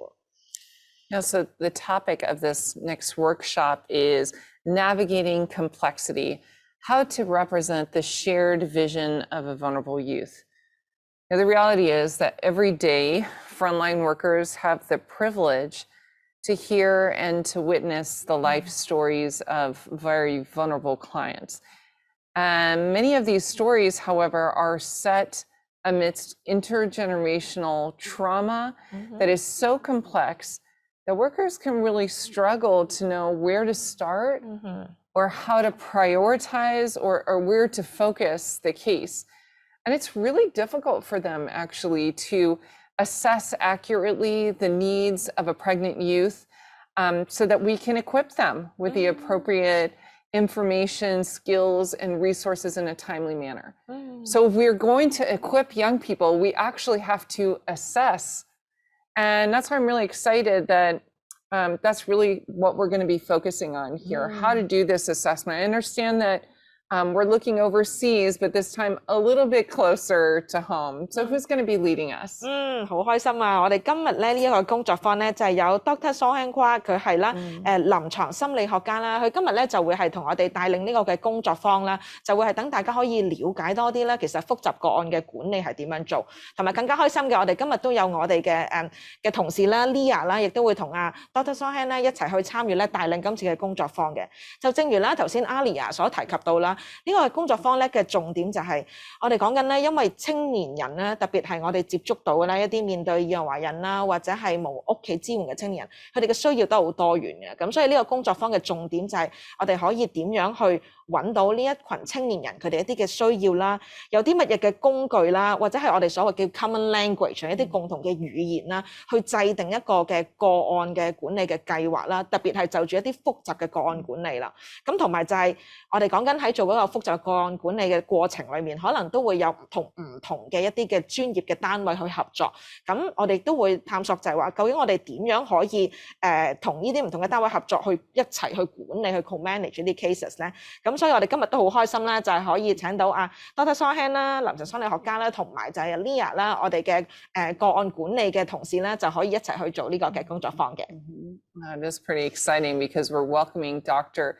Sohan Kwa all the way from Singapore, and she's going to be sharing principles that they've learned and really implemented over there on how to identify the needs of clients, how to develop a case plan together with clients and other service partners so that you can develop a common language, to really build collaboration with multidisciplinary groups to manage complex cases. I think we all know that that can be very hard to do. And then in this session, she's also going to be joined by Leah Wong, again, from Mother's Choice, who's going to help facilitate this very practical and useful workshop. Hi, my name is Sohan, and I'm a clinical psychologist who's really passionate about taking a transformational systems approach in providing services to clients who are vulnerable and at risk. On day one of the conference, everyone will have heard about and had discussions on embracing a trauma-informed perspective, which includes asking pregnant girls what happened instead of why they are pregnant, as well as taking of our own trauma and care needs through self-care and self-compassion. Today, earlier on day two, we looked more closely at what happened to the pregnant girls, the complex factors behind teen pregnancy, and equipping our clients and frontline workers with skills and knowledge so that we can keep children and youth safe, and to equip them with skills for healthy development.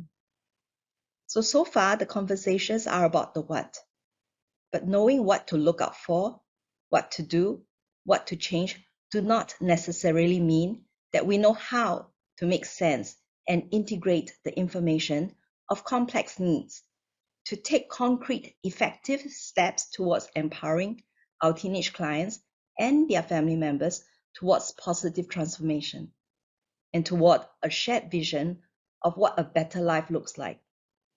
So with help from my good friend Leah from Mother's Choice, the two of us are going to make use of the next 30 minutes or so to take everyone through some of the processes that we find helpful in facilitating those conversations with our clients and with our colleagues and map out complex needs in a good enough way to allow us to map the next action steps towards a shared vision of positive transformation. So I'm now going to hand over to my partner first, who's with you live. Okay, over to you, Leah. Thank you, Sohan. So this activity will be facilitated in Cantonese, but no worries. We will have all the slides in English, so we hope that every one of you can join us on menti.com。以下落嚟咧，我哋會有一個活動啦，希望 before 阿桑慳去介紹個 cans 之前咧，我哋其實希望咧大家可以去呢個 menti.com 啦，或者 scan 呢個 QR code 啦，同我哋一齊咧去參與呢個活動啦。咁我哋以下落嚟嘅活動咧會有3個個案咧去分享俾大家，而喺每一個個案嘅中間咧，我哋都會去問下大家一啲嘅睇法啦，一啲嘅意見啦。We'll be sharing 3 case summaries in the activities, and we would invite you to share your views, any identified concerns, or any further question you want to ask on the case。咁係啦，咁所以咧，希望大家可以我哋等啲朋友仔啦，一路去join 咗我哋嘅 menti.com 啦，咁我哋就開始 start 我哋第一個嘅個案啦。咁我哋去睇下呢一個15歲嘅男孩子咧，呢個 case A 啦，第一個我哋去想分享嘅個案啦，阿 Roy 啦。阿 Roy 咧，其實佢係住喺一個寄養嘅家庭裏邊啦。咁佢每個星期咧都會同佢嘅原生家庭有一啲嘅度假啦，每個禮拜都會有嘅。咁喺過去2個月嘅時候咧，咁其實佢翻去寄養姨姨嘅屋企嘅時候咧，度假完畢之後咧，姨姨就發現佢其實佢帶咗好多一啲新嘅禮物翻嚟啊，有 iPhone 啊，有啲好貴嘅波鞋啊，有啲新衫啊咁樣啦。咁阿姨就向我哋匯報呢一個情況啦。咁其實同埋咧，其實阿姨都有留意到咧，呢個男孩子咧最近成日都好收埋自己啦，同埋好容易就發敏疹啊。咁同埋半夜咧，其實佢見到佢咧都好多時扎醒啊，發噩夢，咁令到佢咧其實翻學咧就唔係好集中到精神啦。咁學校亦都咧向寄養姨姨有提到咧呢個男孩子咧最近都係成績會差咗啦，同埋測驗率都係真係又唔合格嘅咁樣。咁好啦，咁呢個就係呢個 case A 嘅情況啦。咁我哋好想問下大家咯，What would be your key concerns? What are the some supports and intervention that come to your mind? 咁我希望大家可以俾啲意見我哋啊。你聽完呢一個男孩子嘅個案咧，中文英文都冇所謂嘅。其實你覺得你有咩嘅擔心咧？你覺得有啲乜嘢嘅支援可以俾到佢咧？亦都有乜嘢係第一個即係 pop up 喺你嗰個 mind 嗰度嘅咧？未必冇啱同錯嘅答案嘅，我哋都好想聽下你一啲嘅意見啦，或者你可以諗下其實有咩問題，其實你覺得我要知多啲先至可以再答到以上嘅答案嘅。咁啦，我哋見到係小朋友係咪有任何嘅 physically 嘅 sexual abuse 或者 physical 嘅 abuse 啦 ？Where's the money coming from？ 係啦，啲錢喺邊度嚟㗎啦 ？Mental health of 個小朋友啦 ，concerns if grooming occurs。好啦，好多人都問錢喺邊度嚟嘅，係啦 ，emotional 嘅 changes 係點樣啦？邊個俾啲禮物佢啦？係啦，咁嗰個佢嘅情緒又係點樣啦？其實大家見到好多有啲嘅 similarity， 好多人都問錢啦，有啲 concern 嘅 grooming 啦，或者係咪有任何 suspected 嘅 child abuse 啦，或者其實係問緊佢嘅情緒係點解會有呢個變化咧？咁好咯喎，咁多謝大家先，我哋未講一個冇一個答案住嘅，我哋繼續講下，睇下 case B 啦。Okay, here's case B， 一個18歲嘅女孩子啦 ，Kiki。咁Kiki 咧其實15歲咧就drop out 咗，即係冇讀書啦。咁佢開始咧就去用一啲援交上網，唔係援交上網嘅一啲嘅dating 嘅 app 啦。咁喺15歲開始嘅時候，咁識唔同嘅男孩子啦。咁通常嗰啲男仔咧都大過佢6年或以上嘅。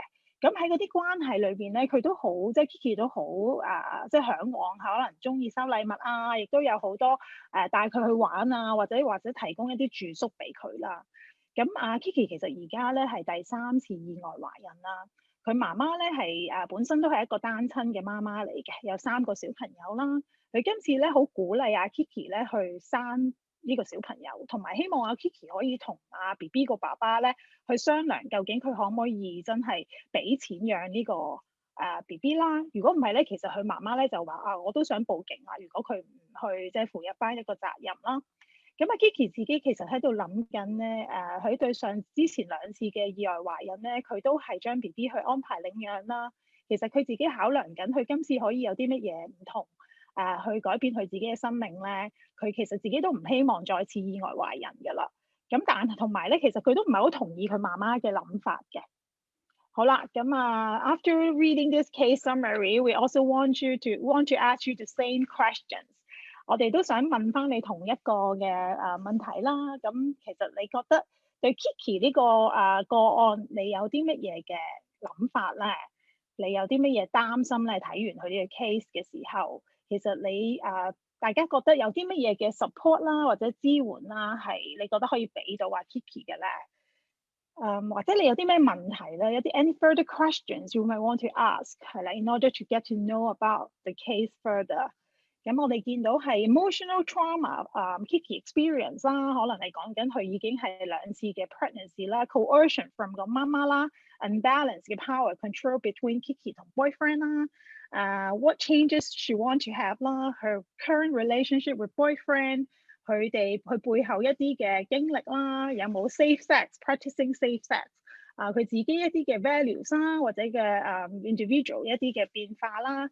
咁好多謝大家嘅，我見到係好多都問關於其實佢第3次意外懷孕嘅情況係點啊？佢一個性格sexuality 嘅 education 啊 ，imbalance 嘅 identify 咗啲 risk 啦 on 佢一啲嘅 relationship with 個 boyfriend 啦，呢啲都係大家一啲嘅有啲共同一啲嘅 concern 嘅。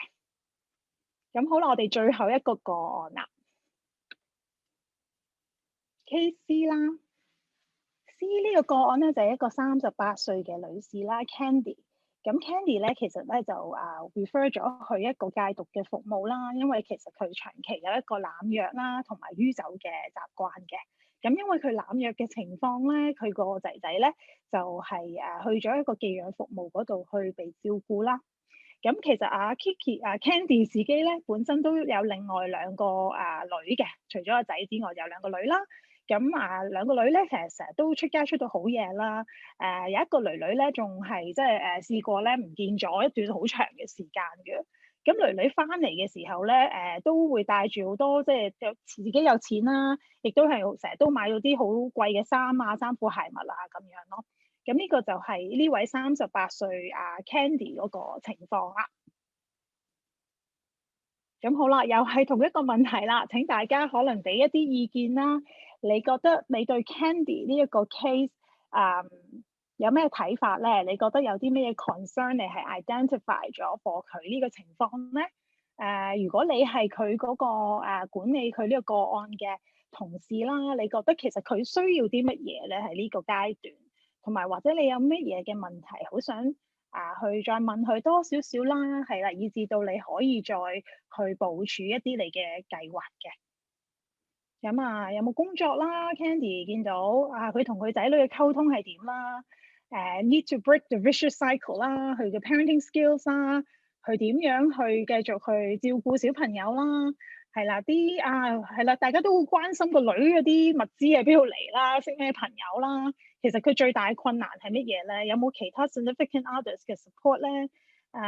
或者佢女幾大啦？係啦，大家都有問呢啲嘅問題啦。咁見到好多多謝大家嘅 input 啦。咁好啦，其實想講咧，點解要同大家分享呢3個個案咧？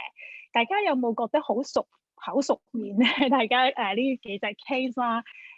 我哋講緊嘅就係大家喺呢個3個 case 入邊一個共同嘅。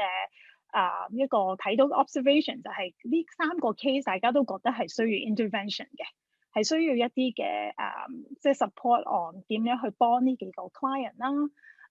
但係同一時間咧都見到呢啲 intervention 未必係一個 agency 可以做嘅。呢個第一啦。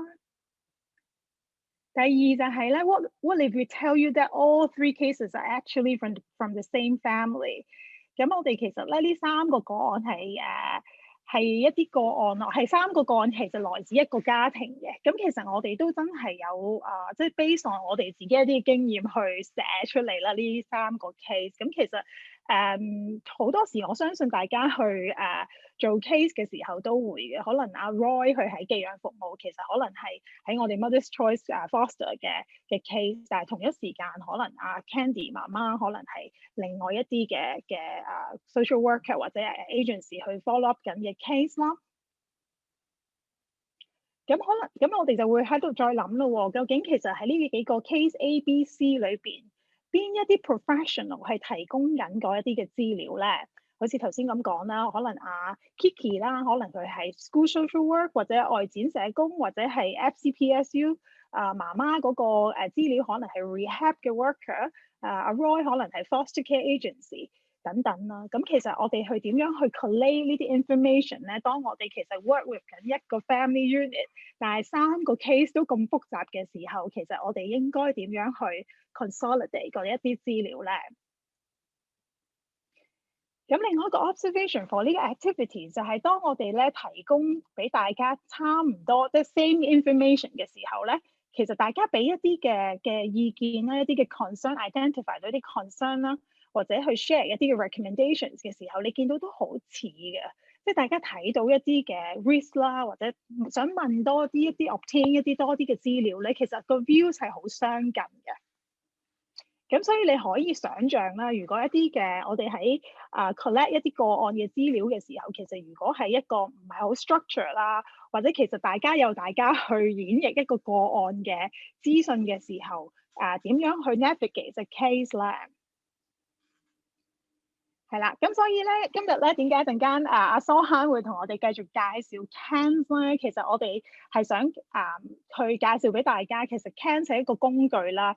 去讓我哋可以去 collect 一啲 good enough 嘅 information， 係 in 一個 very structure 啦嘅 framework 啦，去將我哋嘅 assessment 啦 translate into 一啲嘅 ratings 啦，以至到我哋可以將嗰啲嘅資料啦，好有系統地啦去 share 俾唔同嘅 stakeholders 啦。當我哋去一路去 navigate 緊一啲好複雜嘅個案，可能係一個 families 裏邊其實3個都係個 clients 嘅時候，其實我哋點樣去 share 一啲嘅資料咧，以至到我哋可以將呢啲嘅 data 去真係 drive 我哋一啲嘅 decision making 咧 ，drive 緊我哋一啲嘅 case planning 嘅，係啦。咁for 呢個 situation 就係如果阿 Roy 係我哋嘅 clients 嘅時候，我哋如果唔知道原來阿 B、阿 C 即係 Kiki 同 Candy 都係 in 一個 the same family 嘅 situation 咧，其實我哋係點樣可以即係develop 一個 case planning 係真係可以幫助 Roy。而我哋其實亦同一時間，其實可能都要 address 緊頭先大家問嘅問題。我媽媽同子女嘅關係係點啊？媽媽個 rehab 嘅情況係點啊？同佢嘅溝通係點啊？咁我哋其實係要睇到成個 whole situation， 以至到我哋可以 navigate 嗰隻 case 嘅。咁所以咧，其實以下落嚟嘅時間咧，我就會交翻俾蘇涵啦。其實蘇涵就會繼續同我哋去介紹 CANS 呢個工具啦，點樣幫到我哋咧去 navigate 呢啲個案啦。而我哋有一啲比較 structure 啲嘅 framework 去幫我哋去做一啲嘅 assessment 啦，同埋 case planning 嘅。咁over to 蘇涵啦。So how did the activity go for you? Were you very surprised that actually we were looking at one family? So that's really a simulation of what happens in reality. There are many different individuals in the lives of families we serve, and each will have a different perspective. And honest people will honestly have different opinions, and we will disagree, and there will be conflict. So the main thing is we need to figure out how to get everyone on the same page, to have those meaningful conversations that can help us navigate those complexities effectively. So how can we do it? There are 2 principles that are useful for effective conflict resolution. Firstly, there needs to be a conversation to clarify and come to an agreement of what will be considered to be a success. Like how would success look like? Or what would be good enough progress? In other words, we need a shared vision. And of course, it's easier said than done. How can we arrive at it? We need a strategy to create that shared vision and to communicate to all the stakeholders that shared vision. So the strategy that we're talking about is the Transformational Collaborative Outcome Management as developed by Dr. John Lyons. In his words, we cannot change what we can't measure, and we can't measure what we can't describe. So TCOM is really a conceptual framework for managing complex systems using principles of information science. And within this framework, there is a philosophy, a strategy, and a set of tactics, all designed to facilitate an effective and integrated approach in addressing needs of our clients. So if you look on screen, there are actually typically 5 decision points of care in any case. So on the CANS, which is one of the tactics, one of the tools developed from TCOM, Child and Adolescent Needs and Strengths tool, there are items on it that allow us to screen for safety concerns and risk behaviors. And that generally is recommended in the TCOM for us to be really looking at it first, right at the beginning. And that will actually then help us to even make decisions such as, do I need to transit this case or link this case to further like emergency services or more intensive services? The last hexagon that you see on the screen, transition and linkage. Of course, then as we get to know our clients a little bit better and deepen our relationship, we can start to really map out their needs together with them, have those conversations with them, ask them about their stories, and that really is what you see there on the second hexagon, collaborative assessment. And once those needs are mapped out, we can then start looking at treatment planning. And because CANS actually has a way of like charting progress, we can actually have data to monitor the treatment. And I really want to put the message in right at the beginning. It involves us talking to our clients, having those conversations with our clients. They are part of that journey with us. And on this slide, we'll see how TCOM looks like, in clinical processes. So remember the case of Kiki. Imagine I'm the clinical psychologist who is seeing her for the first time. Okay, and I ask her, so what is wrong? And give her like psychological inventories to fill out. And then I share with her that, she is significantly traumatized, anxious and depressed. And then that's why, also she keeps getting into unhealthy relationships to try to cope and then end up having crisis pregnancies. But really, how helpful is it for me to tell her that?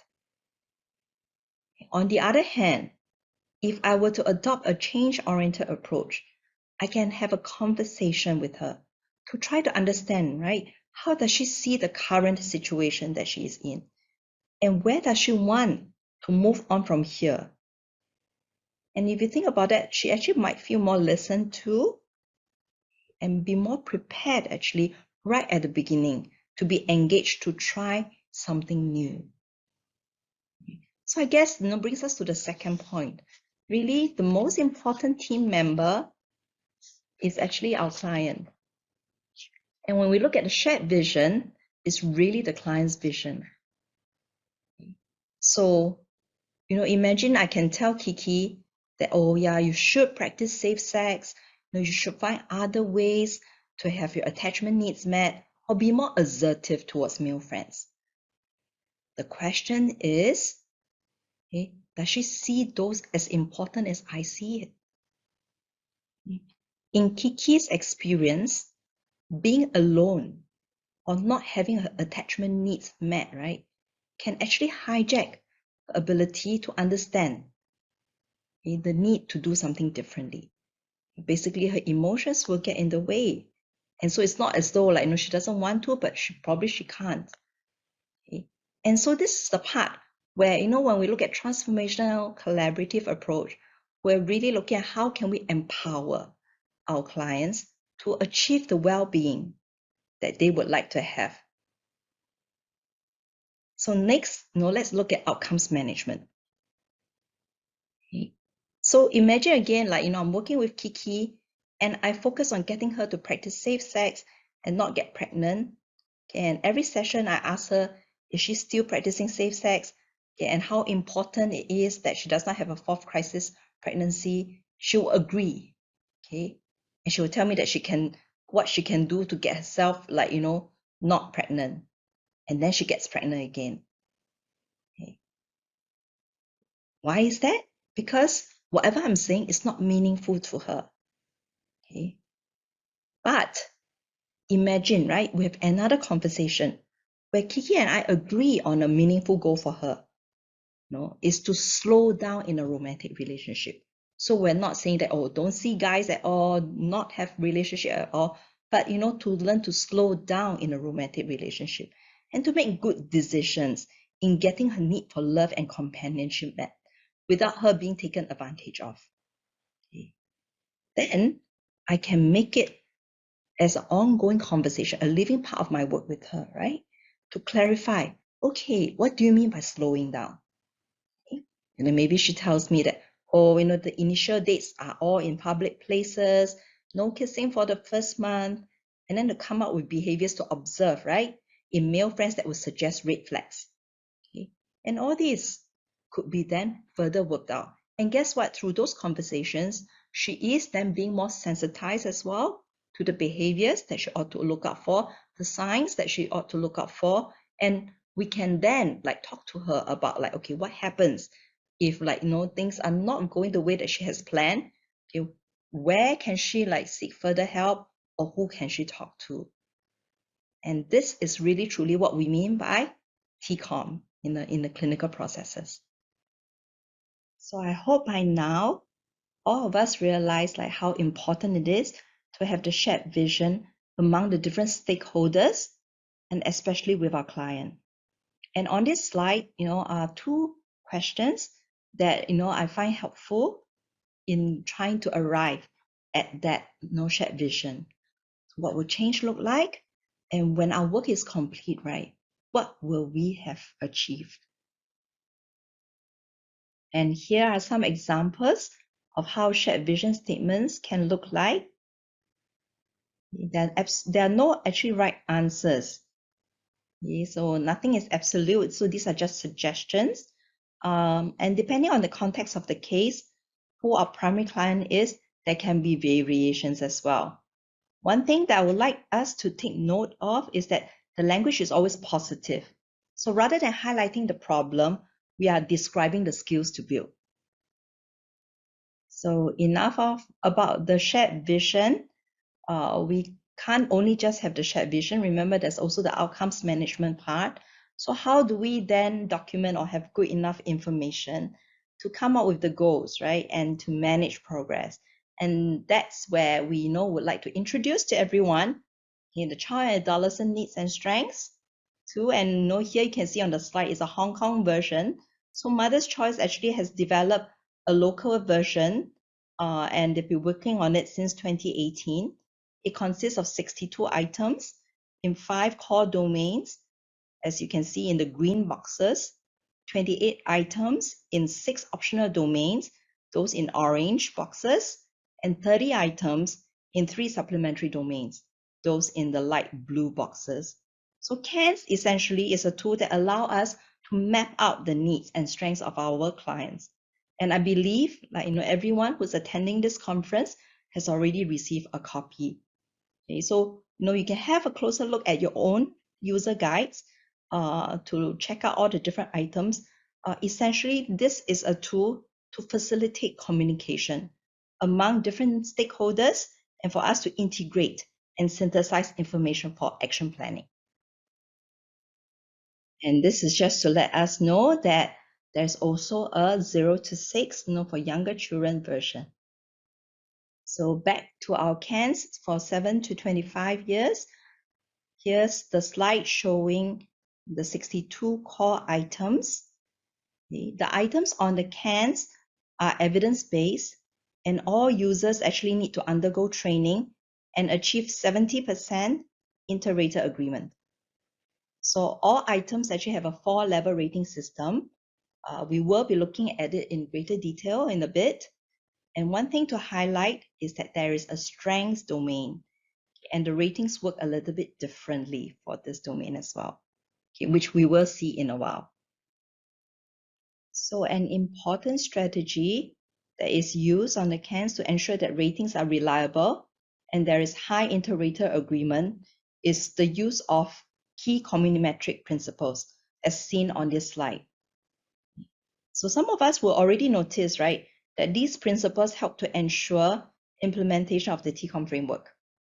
So for example, if you look at the top half, the information science principles, they actually ensure that we have ongoing outcome management that prevent drifting of cases and ensure that we have timely adjustment to the intervention plans to increase the chances of having effective interventions. Okay. Whereas the bottom ones, the shared vision principles, remind us that we need to meet where the clients are and help us in engaging the clients effectively. So here are the ratings of the needs items. As you can see, they can be color-coded like the traffic light system. So 0, green, is no evidence of a need. Although, on the cans, we actually mean there's no evidence at this moment. It doesn't mean that like later on, when new events develop or new information gets reviewed, that we don't revise it.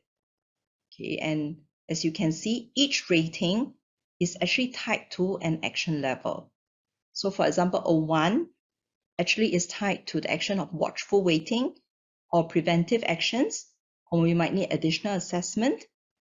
A 2 actually would mean that, we need to make concrete steps, okay, to like help support the client with the needs. And then 3 obviously is, when it's very dangerous or disabling, and we're really talking about like within the next 24 hours to 48 hours, something needs to be done. So for example, emergency services. If you take a look at the user guide that you have, you can go to any of the items. Essentially, when you are looking at the item, and then the question will be, is there evidence, suspicion or history of a need in this area? Okay, and you can see if it's a no, you rate it as a 0. A yes will be then we'll think about the next step. Is there clear evidence that the need is interfering with our client's functioning, and will we take action? So if the answer is yes, then it'll be a question of is it a 2 that we can take action, or 3, we need to take immediate action. Okay, whereas if it's a no, not sure, we can rate it as a 1. So remember I said that for the strengths domain, the items work a bit differently. It's actually kind of a reverse. So when there's a well-developed strength, the rating will be a 0, and it's, again, it can be color-coded in green. And 3 actually on the strengths, right, domain is actually meaning we don't have a strength. We cannot identify a strength at the moment. And for the cans, the strengths items are really useful, as you can see on the screen, because especially ratings even 1, the useful strength, we can actually use those kind of strengths to then plan our intervention in order to improve motivation for our clients. So again, there actually is a decision tree that will help us to kind of decide, what would be a suitable rating for that particular strength. So all the ratings of the items can then contribute to this colored chart that you see in front of you. Okay, this is literally, right, our colored mapping of the client's needs. So enough talk from me. Let's do a short activity to have a taste of how rating some of the items can be like. So over to you, Leah.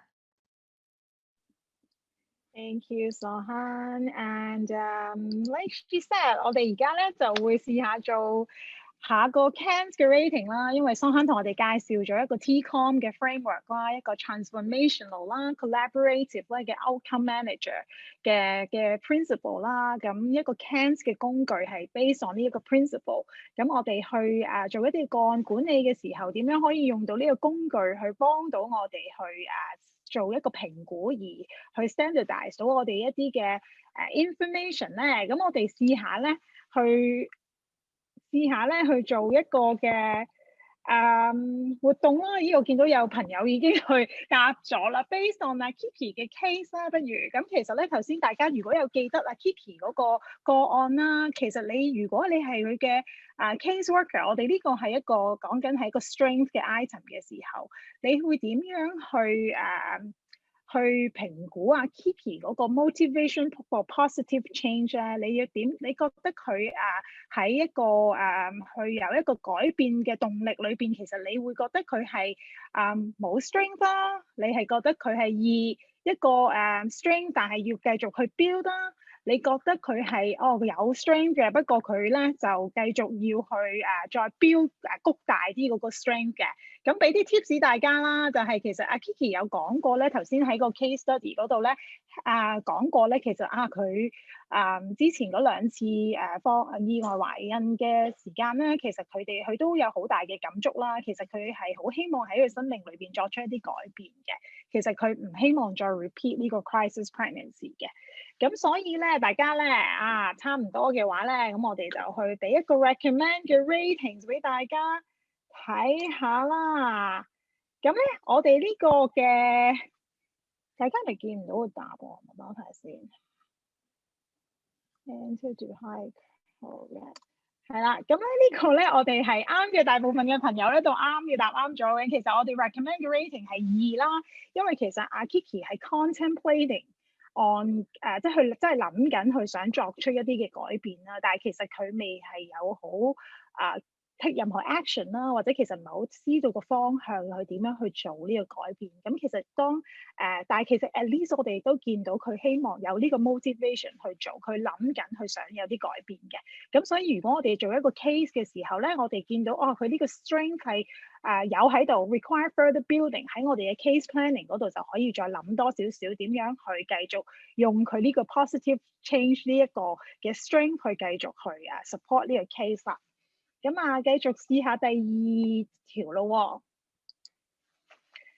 好啦，咁呢個係關於個 needs 嘅 item 啦，講緊係 Kiki 嘅 sexual risk 嘅。頭先都大家記得啦，個 case 就係佢今次係第3次嘅crisis pregnancy 啦。咁你會點樣 rate 佢呢個 sexual risk 嘅 CANS item 咧？你覺得佢有一個 intensive 嘅 needs 啦，需要 immediate 嘅 action 啦，佢定係佢真係一啲 needs 都冇咧？咁我見到大部分朋友都係喺個2同3裏邊咧，揀緊嘅，係啦。咁我等大家揀埋先。冇人揀0同1喎。咁好 obviously， 其實大家見到佢係都真好大嘅需要喺佢一個即係有大嘅 concern 啦，喺佢嘅 sexual risk 嗰度啦。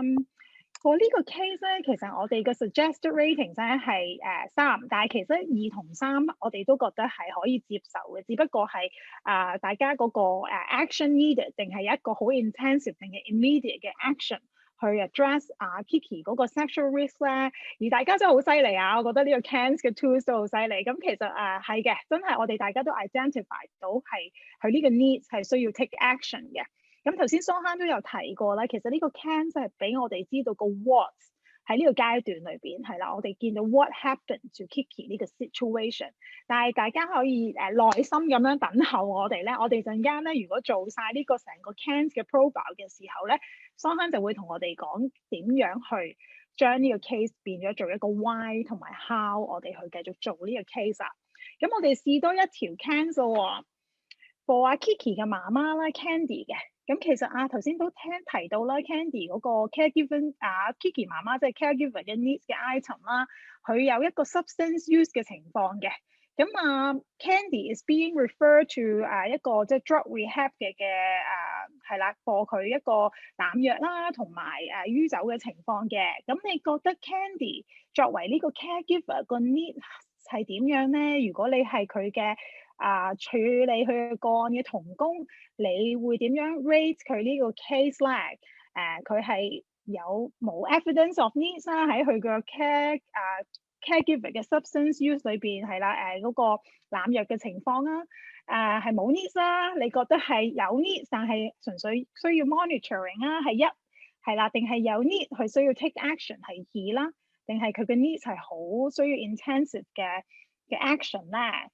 咁好啦，我等大家再繼續去選項埋先。咁其實呢個咧CANS 嗰個 menu 咧喺我哋完咗呢個 workshop 咧，其實應該喺個 resource corner 嗰度會 share 俾大家嘅。咁你會見到咧就係我哋每一個嘅items 啦，都會有一啲嘅 definition 去讓你知道其實大概我哋講緊 substance use 嗰個 definition 係乜嘢啊，而嗰個gravity of 個 situation 係幾時係0、1、2、3去點樣去揀咧？咁我見到大家大部分都係揀咗2同3嘅，咁係嘅。其實我哋嗰個suggested 嘅 rating 都係2或者係3啦。Given 其實佢係要 action 啦。係啦，其實佢講咗佢已經係 refer 咗佢去一個嘅戒毒嘅服務啦。咁其實好明顯佢一定係需要一個 action，所以係2嘅。但係3，我哋點解會覺得係我哋都會覺得 intensive 嘅 action 可能要 consider 咧？因為我哋如果睇翻頭先隻 case，佢都有提到多少少資料，就係佢係都係一個長期嘅情況啦。而其實都見到可能係一段時間都未必係有任何嘅進展嘅時候，咁我哋都會建議會唔會係2或者係3咧咁樣咯。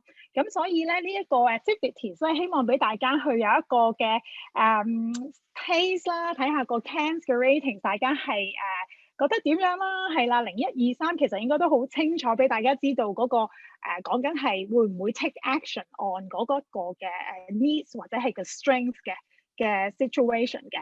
咁跟住落嚟咧，其實我會交翻俾蘇涵啦去介紹啦，因為其實可能我哋做前線嘅同事成日都會攞咗好多呢啲 information， 我哋知道其實隻 case 發生緊咩事。咁係時候咧，我哋就會想將我哋一啲嘅 clinical 嘅 knowledge 去擺落隻 case 度。其實我哋會好想知道點解會咁樣啦，係咪因為佢有 trauma 啦，係咪因為其實佢媽媽嘅 parenting 嘅 style 啦，定係其實有好多唔同嘅情況喺呢個 case 嗰度發生。咁呢啲我哋 collect 咗一啲 what 嘅 information 去on 呢個 case 嘅時候咧，咁其實阿蘇涵就會同我哋介紹一下我哋點樣去將佢collate 一齊啦，呢啲 information 點樣去做一個 why 啦，做一啲 theory of change， 跟住我哋就真係可以去睇下呢個 case 嘅 planning 點樣去 address 到而家唔同嘅 needs of 呢一個 case 啦。咁我就交翻俾阿蘇涵啦。So after rating the needs and strengths, it's now time to look at treatment planning. And on screen here, you can see this tool called Y wheels. So it is a way to help us to make sense of like the interconnection among all the different items that we've rated on the CANS, and to integrate it and to start thinking, okay, what are the next steps to take for the family? So how does it work? To complete a Y wheel, any need, behavior, or success that arises can be placed in the center of the wheel. Okay, and a list of potential contributors, what we call drivers, to that behavior, concern, or success can then be brainstormed by the team. And since we believe that both problems and successes are multi-determined, we can generate a wide range of factors that may be contributing to their existence.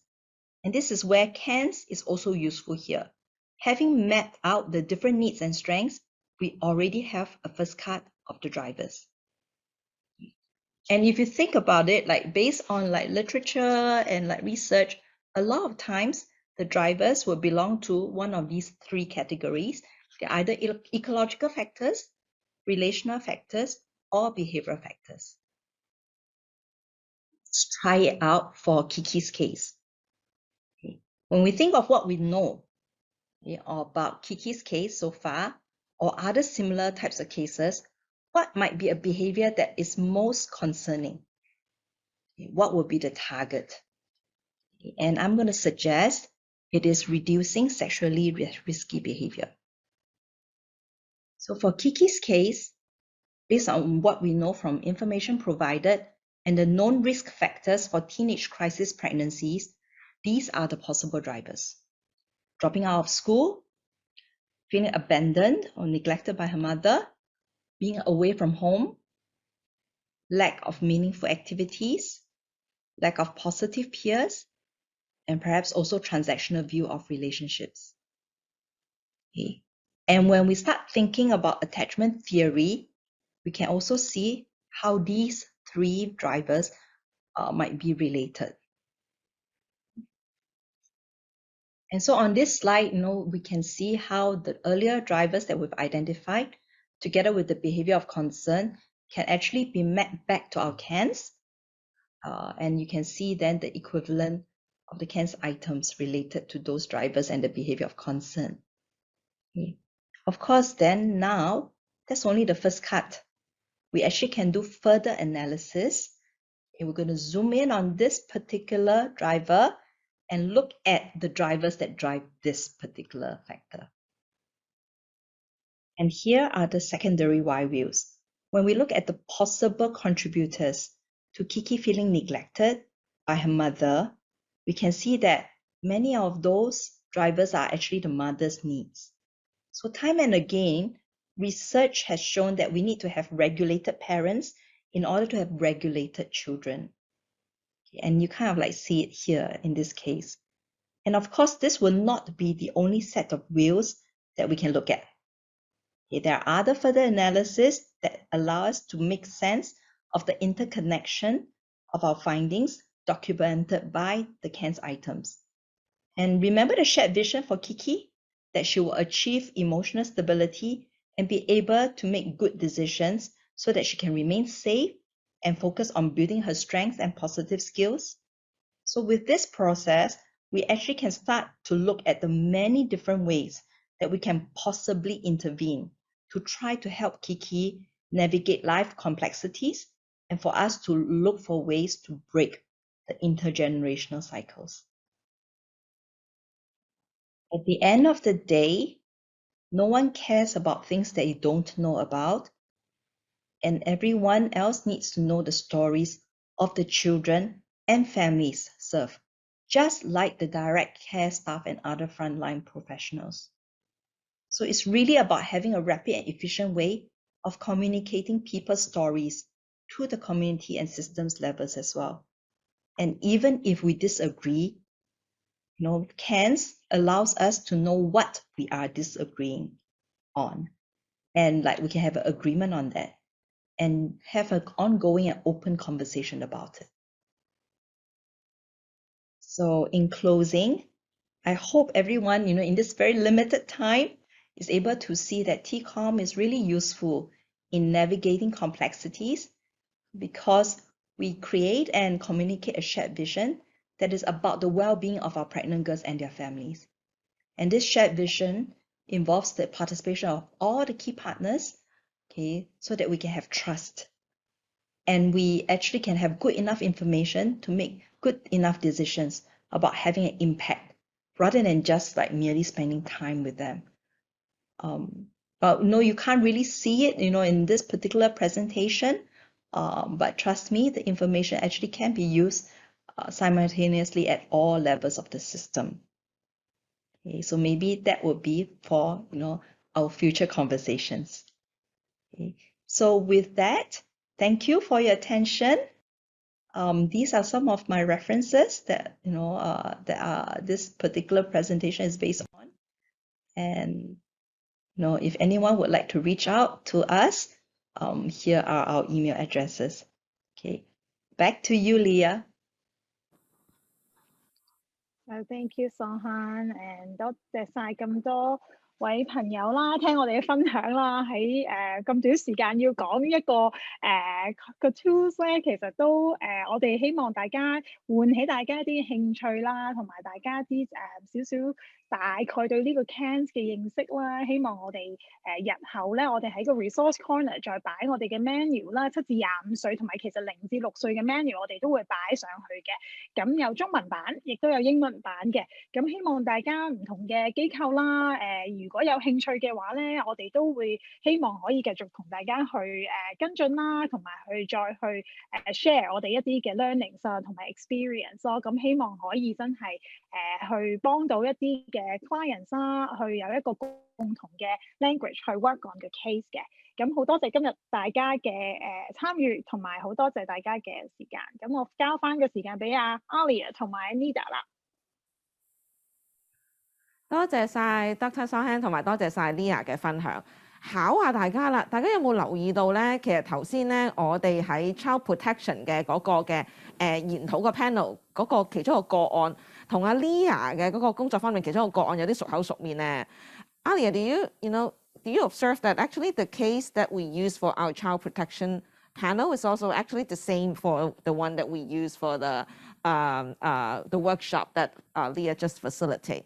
Actually, it's not because we are lazy, we don't want to prepare another case, it's not. We do it intentional in a way that we have a very key message that we really want to share is that when you see a youth standing in front of you or when you receive a case, as you are navigating, intervention points, exploring intervention plan. So it's very important that we take a macro, perspective to explore different dimensions of concern.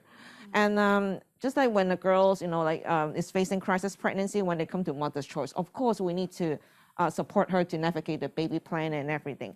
But it's also that we need to have a mindset of looking at other area of concerns.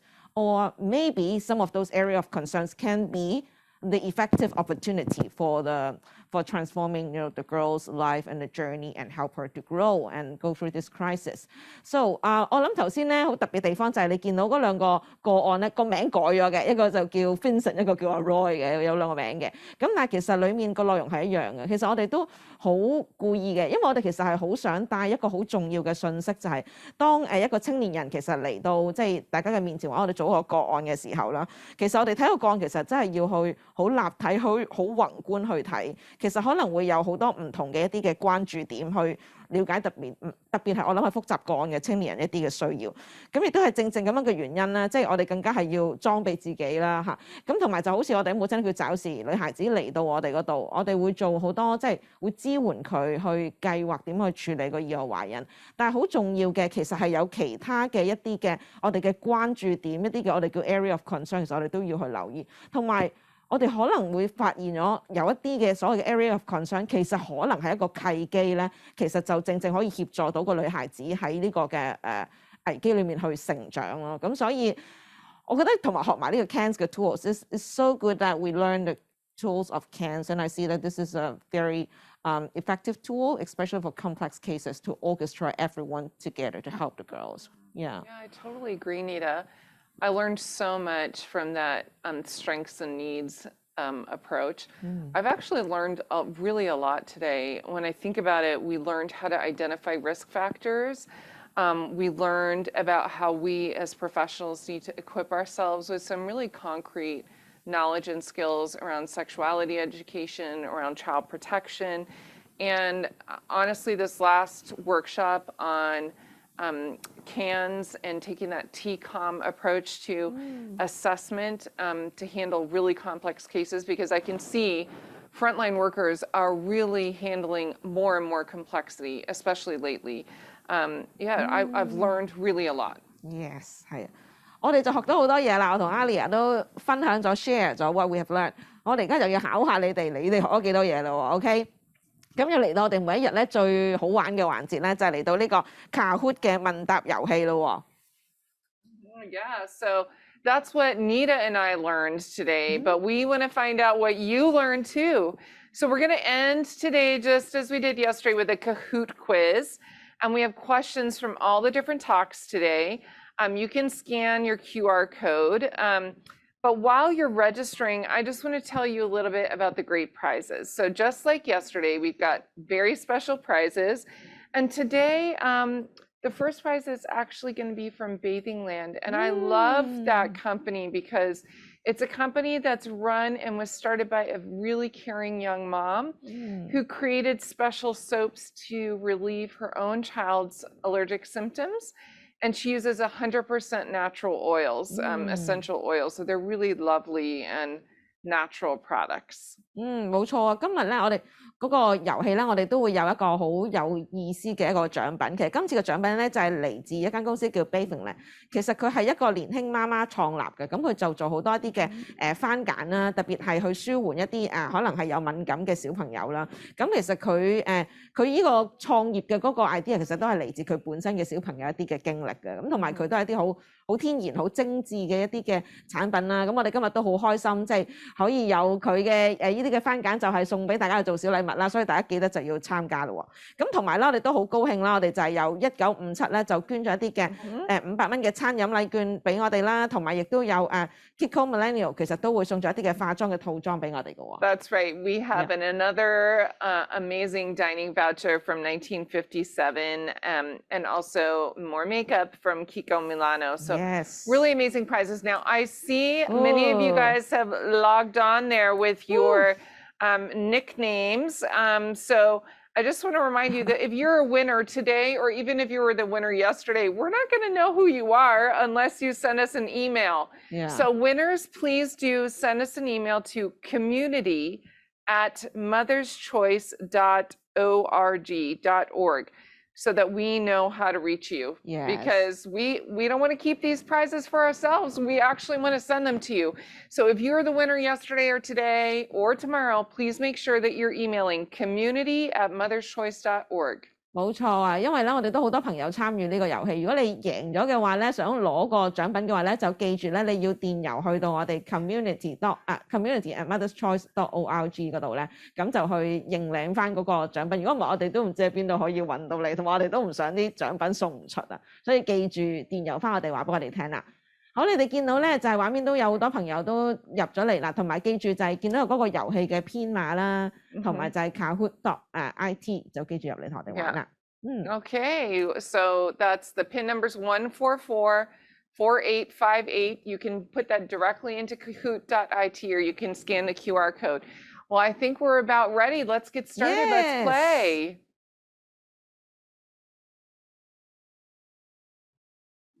Who's going to be the winner today?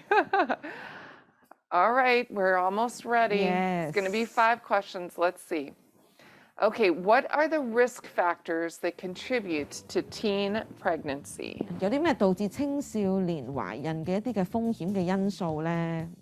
Is it a history of teen pregnancy in the family, low self-esteem, dating at an early age, or all of the above?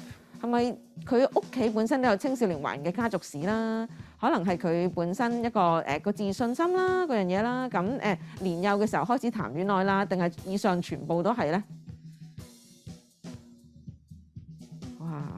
呢個都Oh, looks like most of you got that right. Good. All of the above. 犀利。Oh, Frankie's in the lead, followed closely by Harry and Toby. Okay, let's go to the next question. What is proven to help prevent teen pregnancy? 有啲咩嘅方法咧係去實證係有助於預防青少年懷孕嘅咧？Access to reproductive health care, access to good health information, education, or all of the above? 究竟係接受生育保健嘅服務啊，獲得正確健康資訊嘅渠道啊？教育 All of the above. Yep. It looks like most of you guys got that one right too. Harry, Frankie, and Toby. Okay, Harry's beating Frankie now. Let's see. What's the next question? Whose responsibility is child protection? 兒童保護咧係邊一個人嘅責任嚟嘅咧？警察、老師、家長定係所有人咧？Police, parents, teachers, or everyone? 呢個應該容易答啦嘛，係咪？I think this is an easy question. I think this one might be an easy one. Let's see. Wow. I saw that there are many people. Important question though now with all the child protection cases in Hong Kong. Yes. Yes, everyone. Looks like most of you got that right. Harry, Frankie, and Toby are still in the lead. Harry 同埋 Frankie 同埋 Toby. Okay. Okay, what action would you not do if you witness suspected child abuse? 好，如果你目睹到疑似虐待兒童嘅行為，你唔會採取乜嘢嘅行動咧 ？Okay. Identify 識別、回應、報告定係無視唔理啦。Report, Yeah, ignore. Yeah, that's. Yeah, we don't want to ignore suspected child abuse. Yeah. Oh, looks like WS here is joining us in the top 3. Okay. Okay, in Dr. Kwa's workshop, she talked a lot about TCOM. What does TCOM stand for? Oh, this is a tougher question. Yes.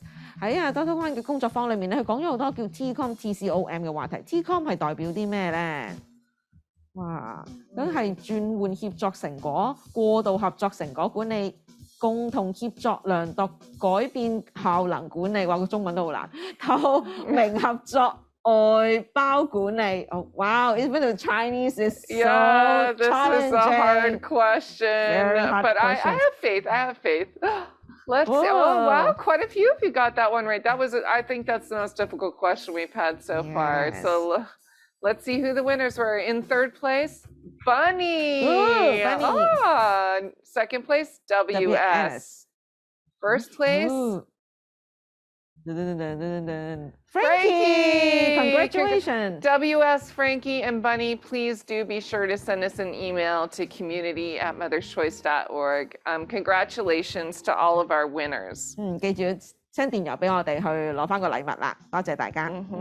We want to thank you all for joining today. As always, this is really about serving the young pregnant teenagers of our city. And so we asked every single one of the speakers from today, if you wanted to give a message to a young girl who's facing a crisis pregnancy, standing right in front of you, what would you say? And we hope that the messages that the speakers shared with us encourage you as much as they've really encouraged us. And we look forward to seeing you all bright and early tomorrow morning, same time, same place, so you can find out how we can empower. 冇錯啦，好多謝大家嘅今日嘅參與啦。我諗好多嘅社區朋友或者係今日參與呢個會議嘅朋友，同我哋一樣，其實都好想一齊攜手去支援面對意外懷孕嘅女孩子。咁而我知道好多嘅社區朋友都留咗一啲嘅説話咧、心聲咧，其實同我哋嘅女孩子分享同埋互相鼓勵嘅喎。咁亦都希望即係我哋今日都會有一個環節可以同大家分享翻啦，呢個 video 啦。咁同埋都希望可以聽日咧就喺我哋另一個主題 Empower 嗰度再見到大家啦。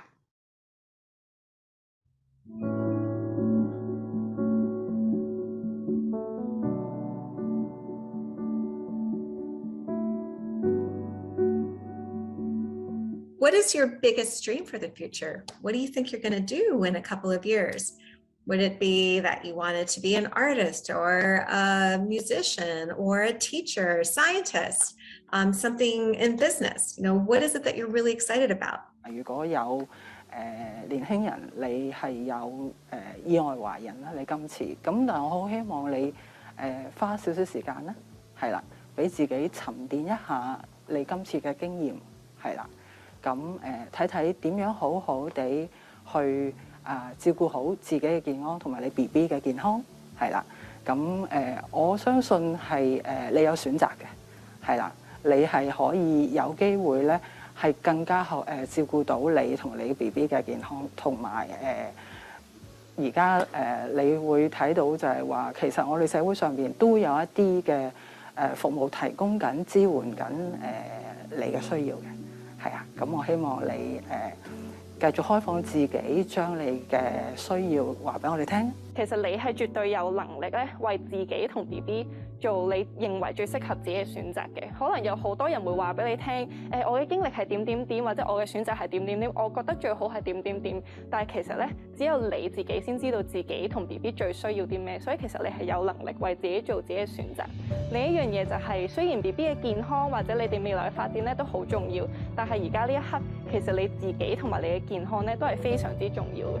懷孕呢件事只係你生命嘅其中一個部分，都希望你除咗懷孕呢件事咧，都可以關注多啲自己嘅需要同埋健康。咁如果呢一刻我要同一個可能意外懷嘅女孩子去傾偈嘅話咧，我會想講就係相信你自己嘅決定，因為得你先會知道究竟咩決定對自己最好。好多人話俾你知好多唔同嘅選擇，但係你嘅決定先係最緊要，而且你都有能力去為自己做決定嘅。咁希望你可以相信自己嘅直覺。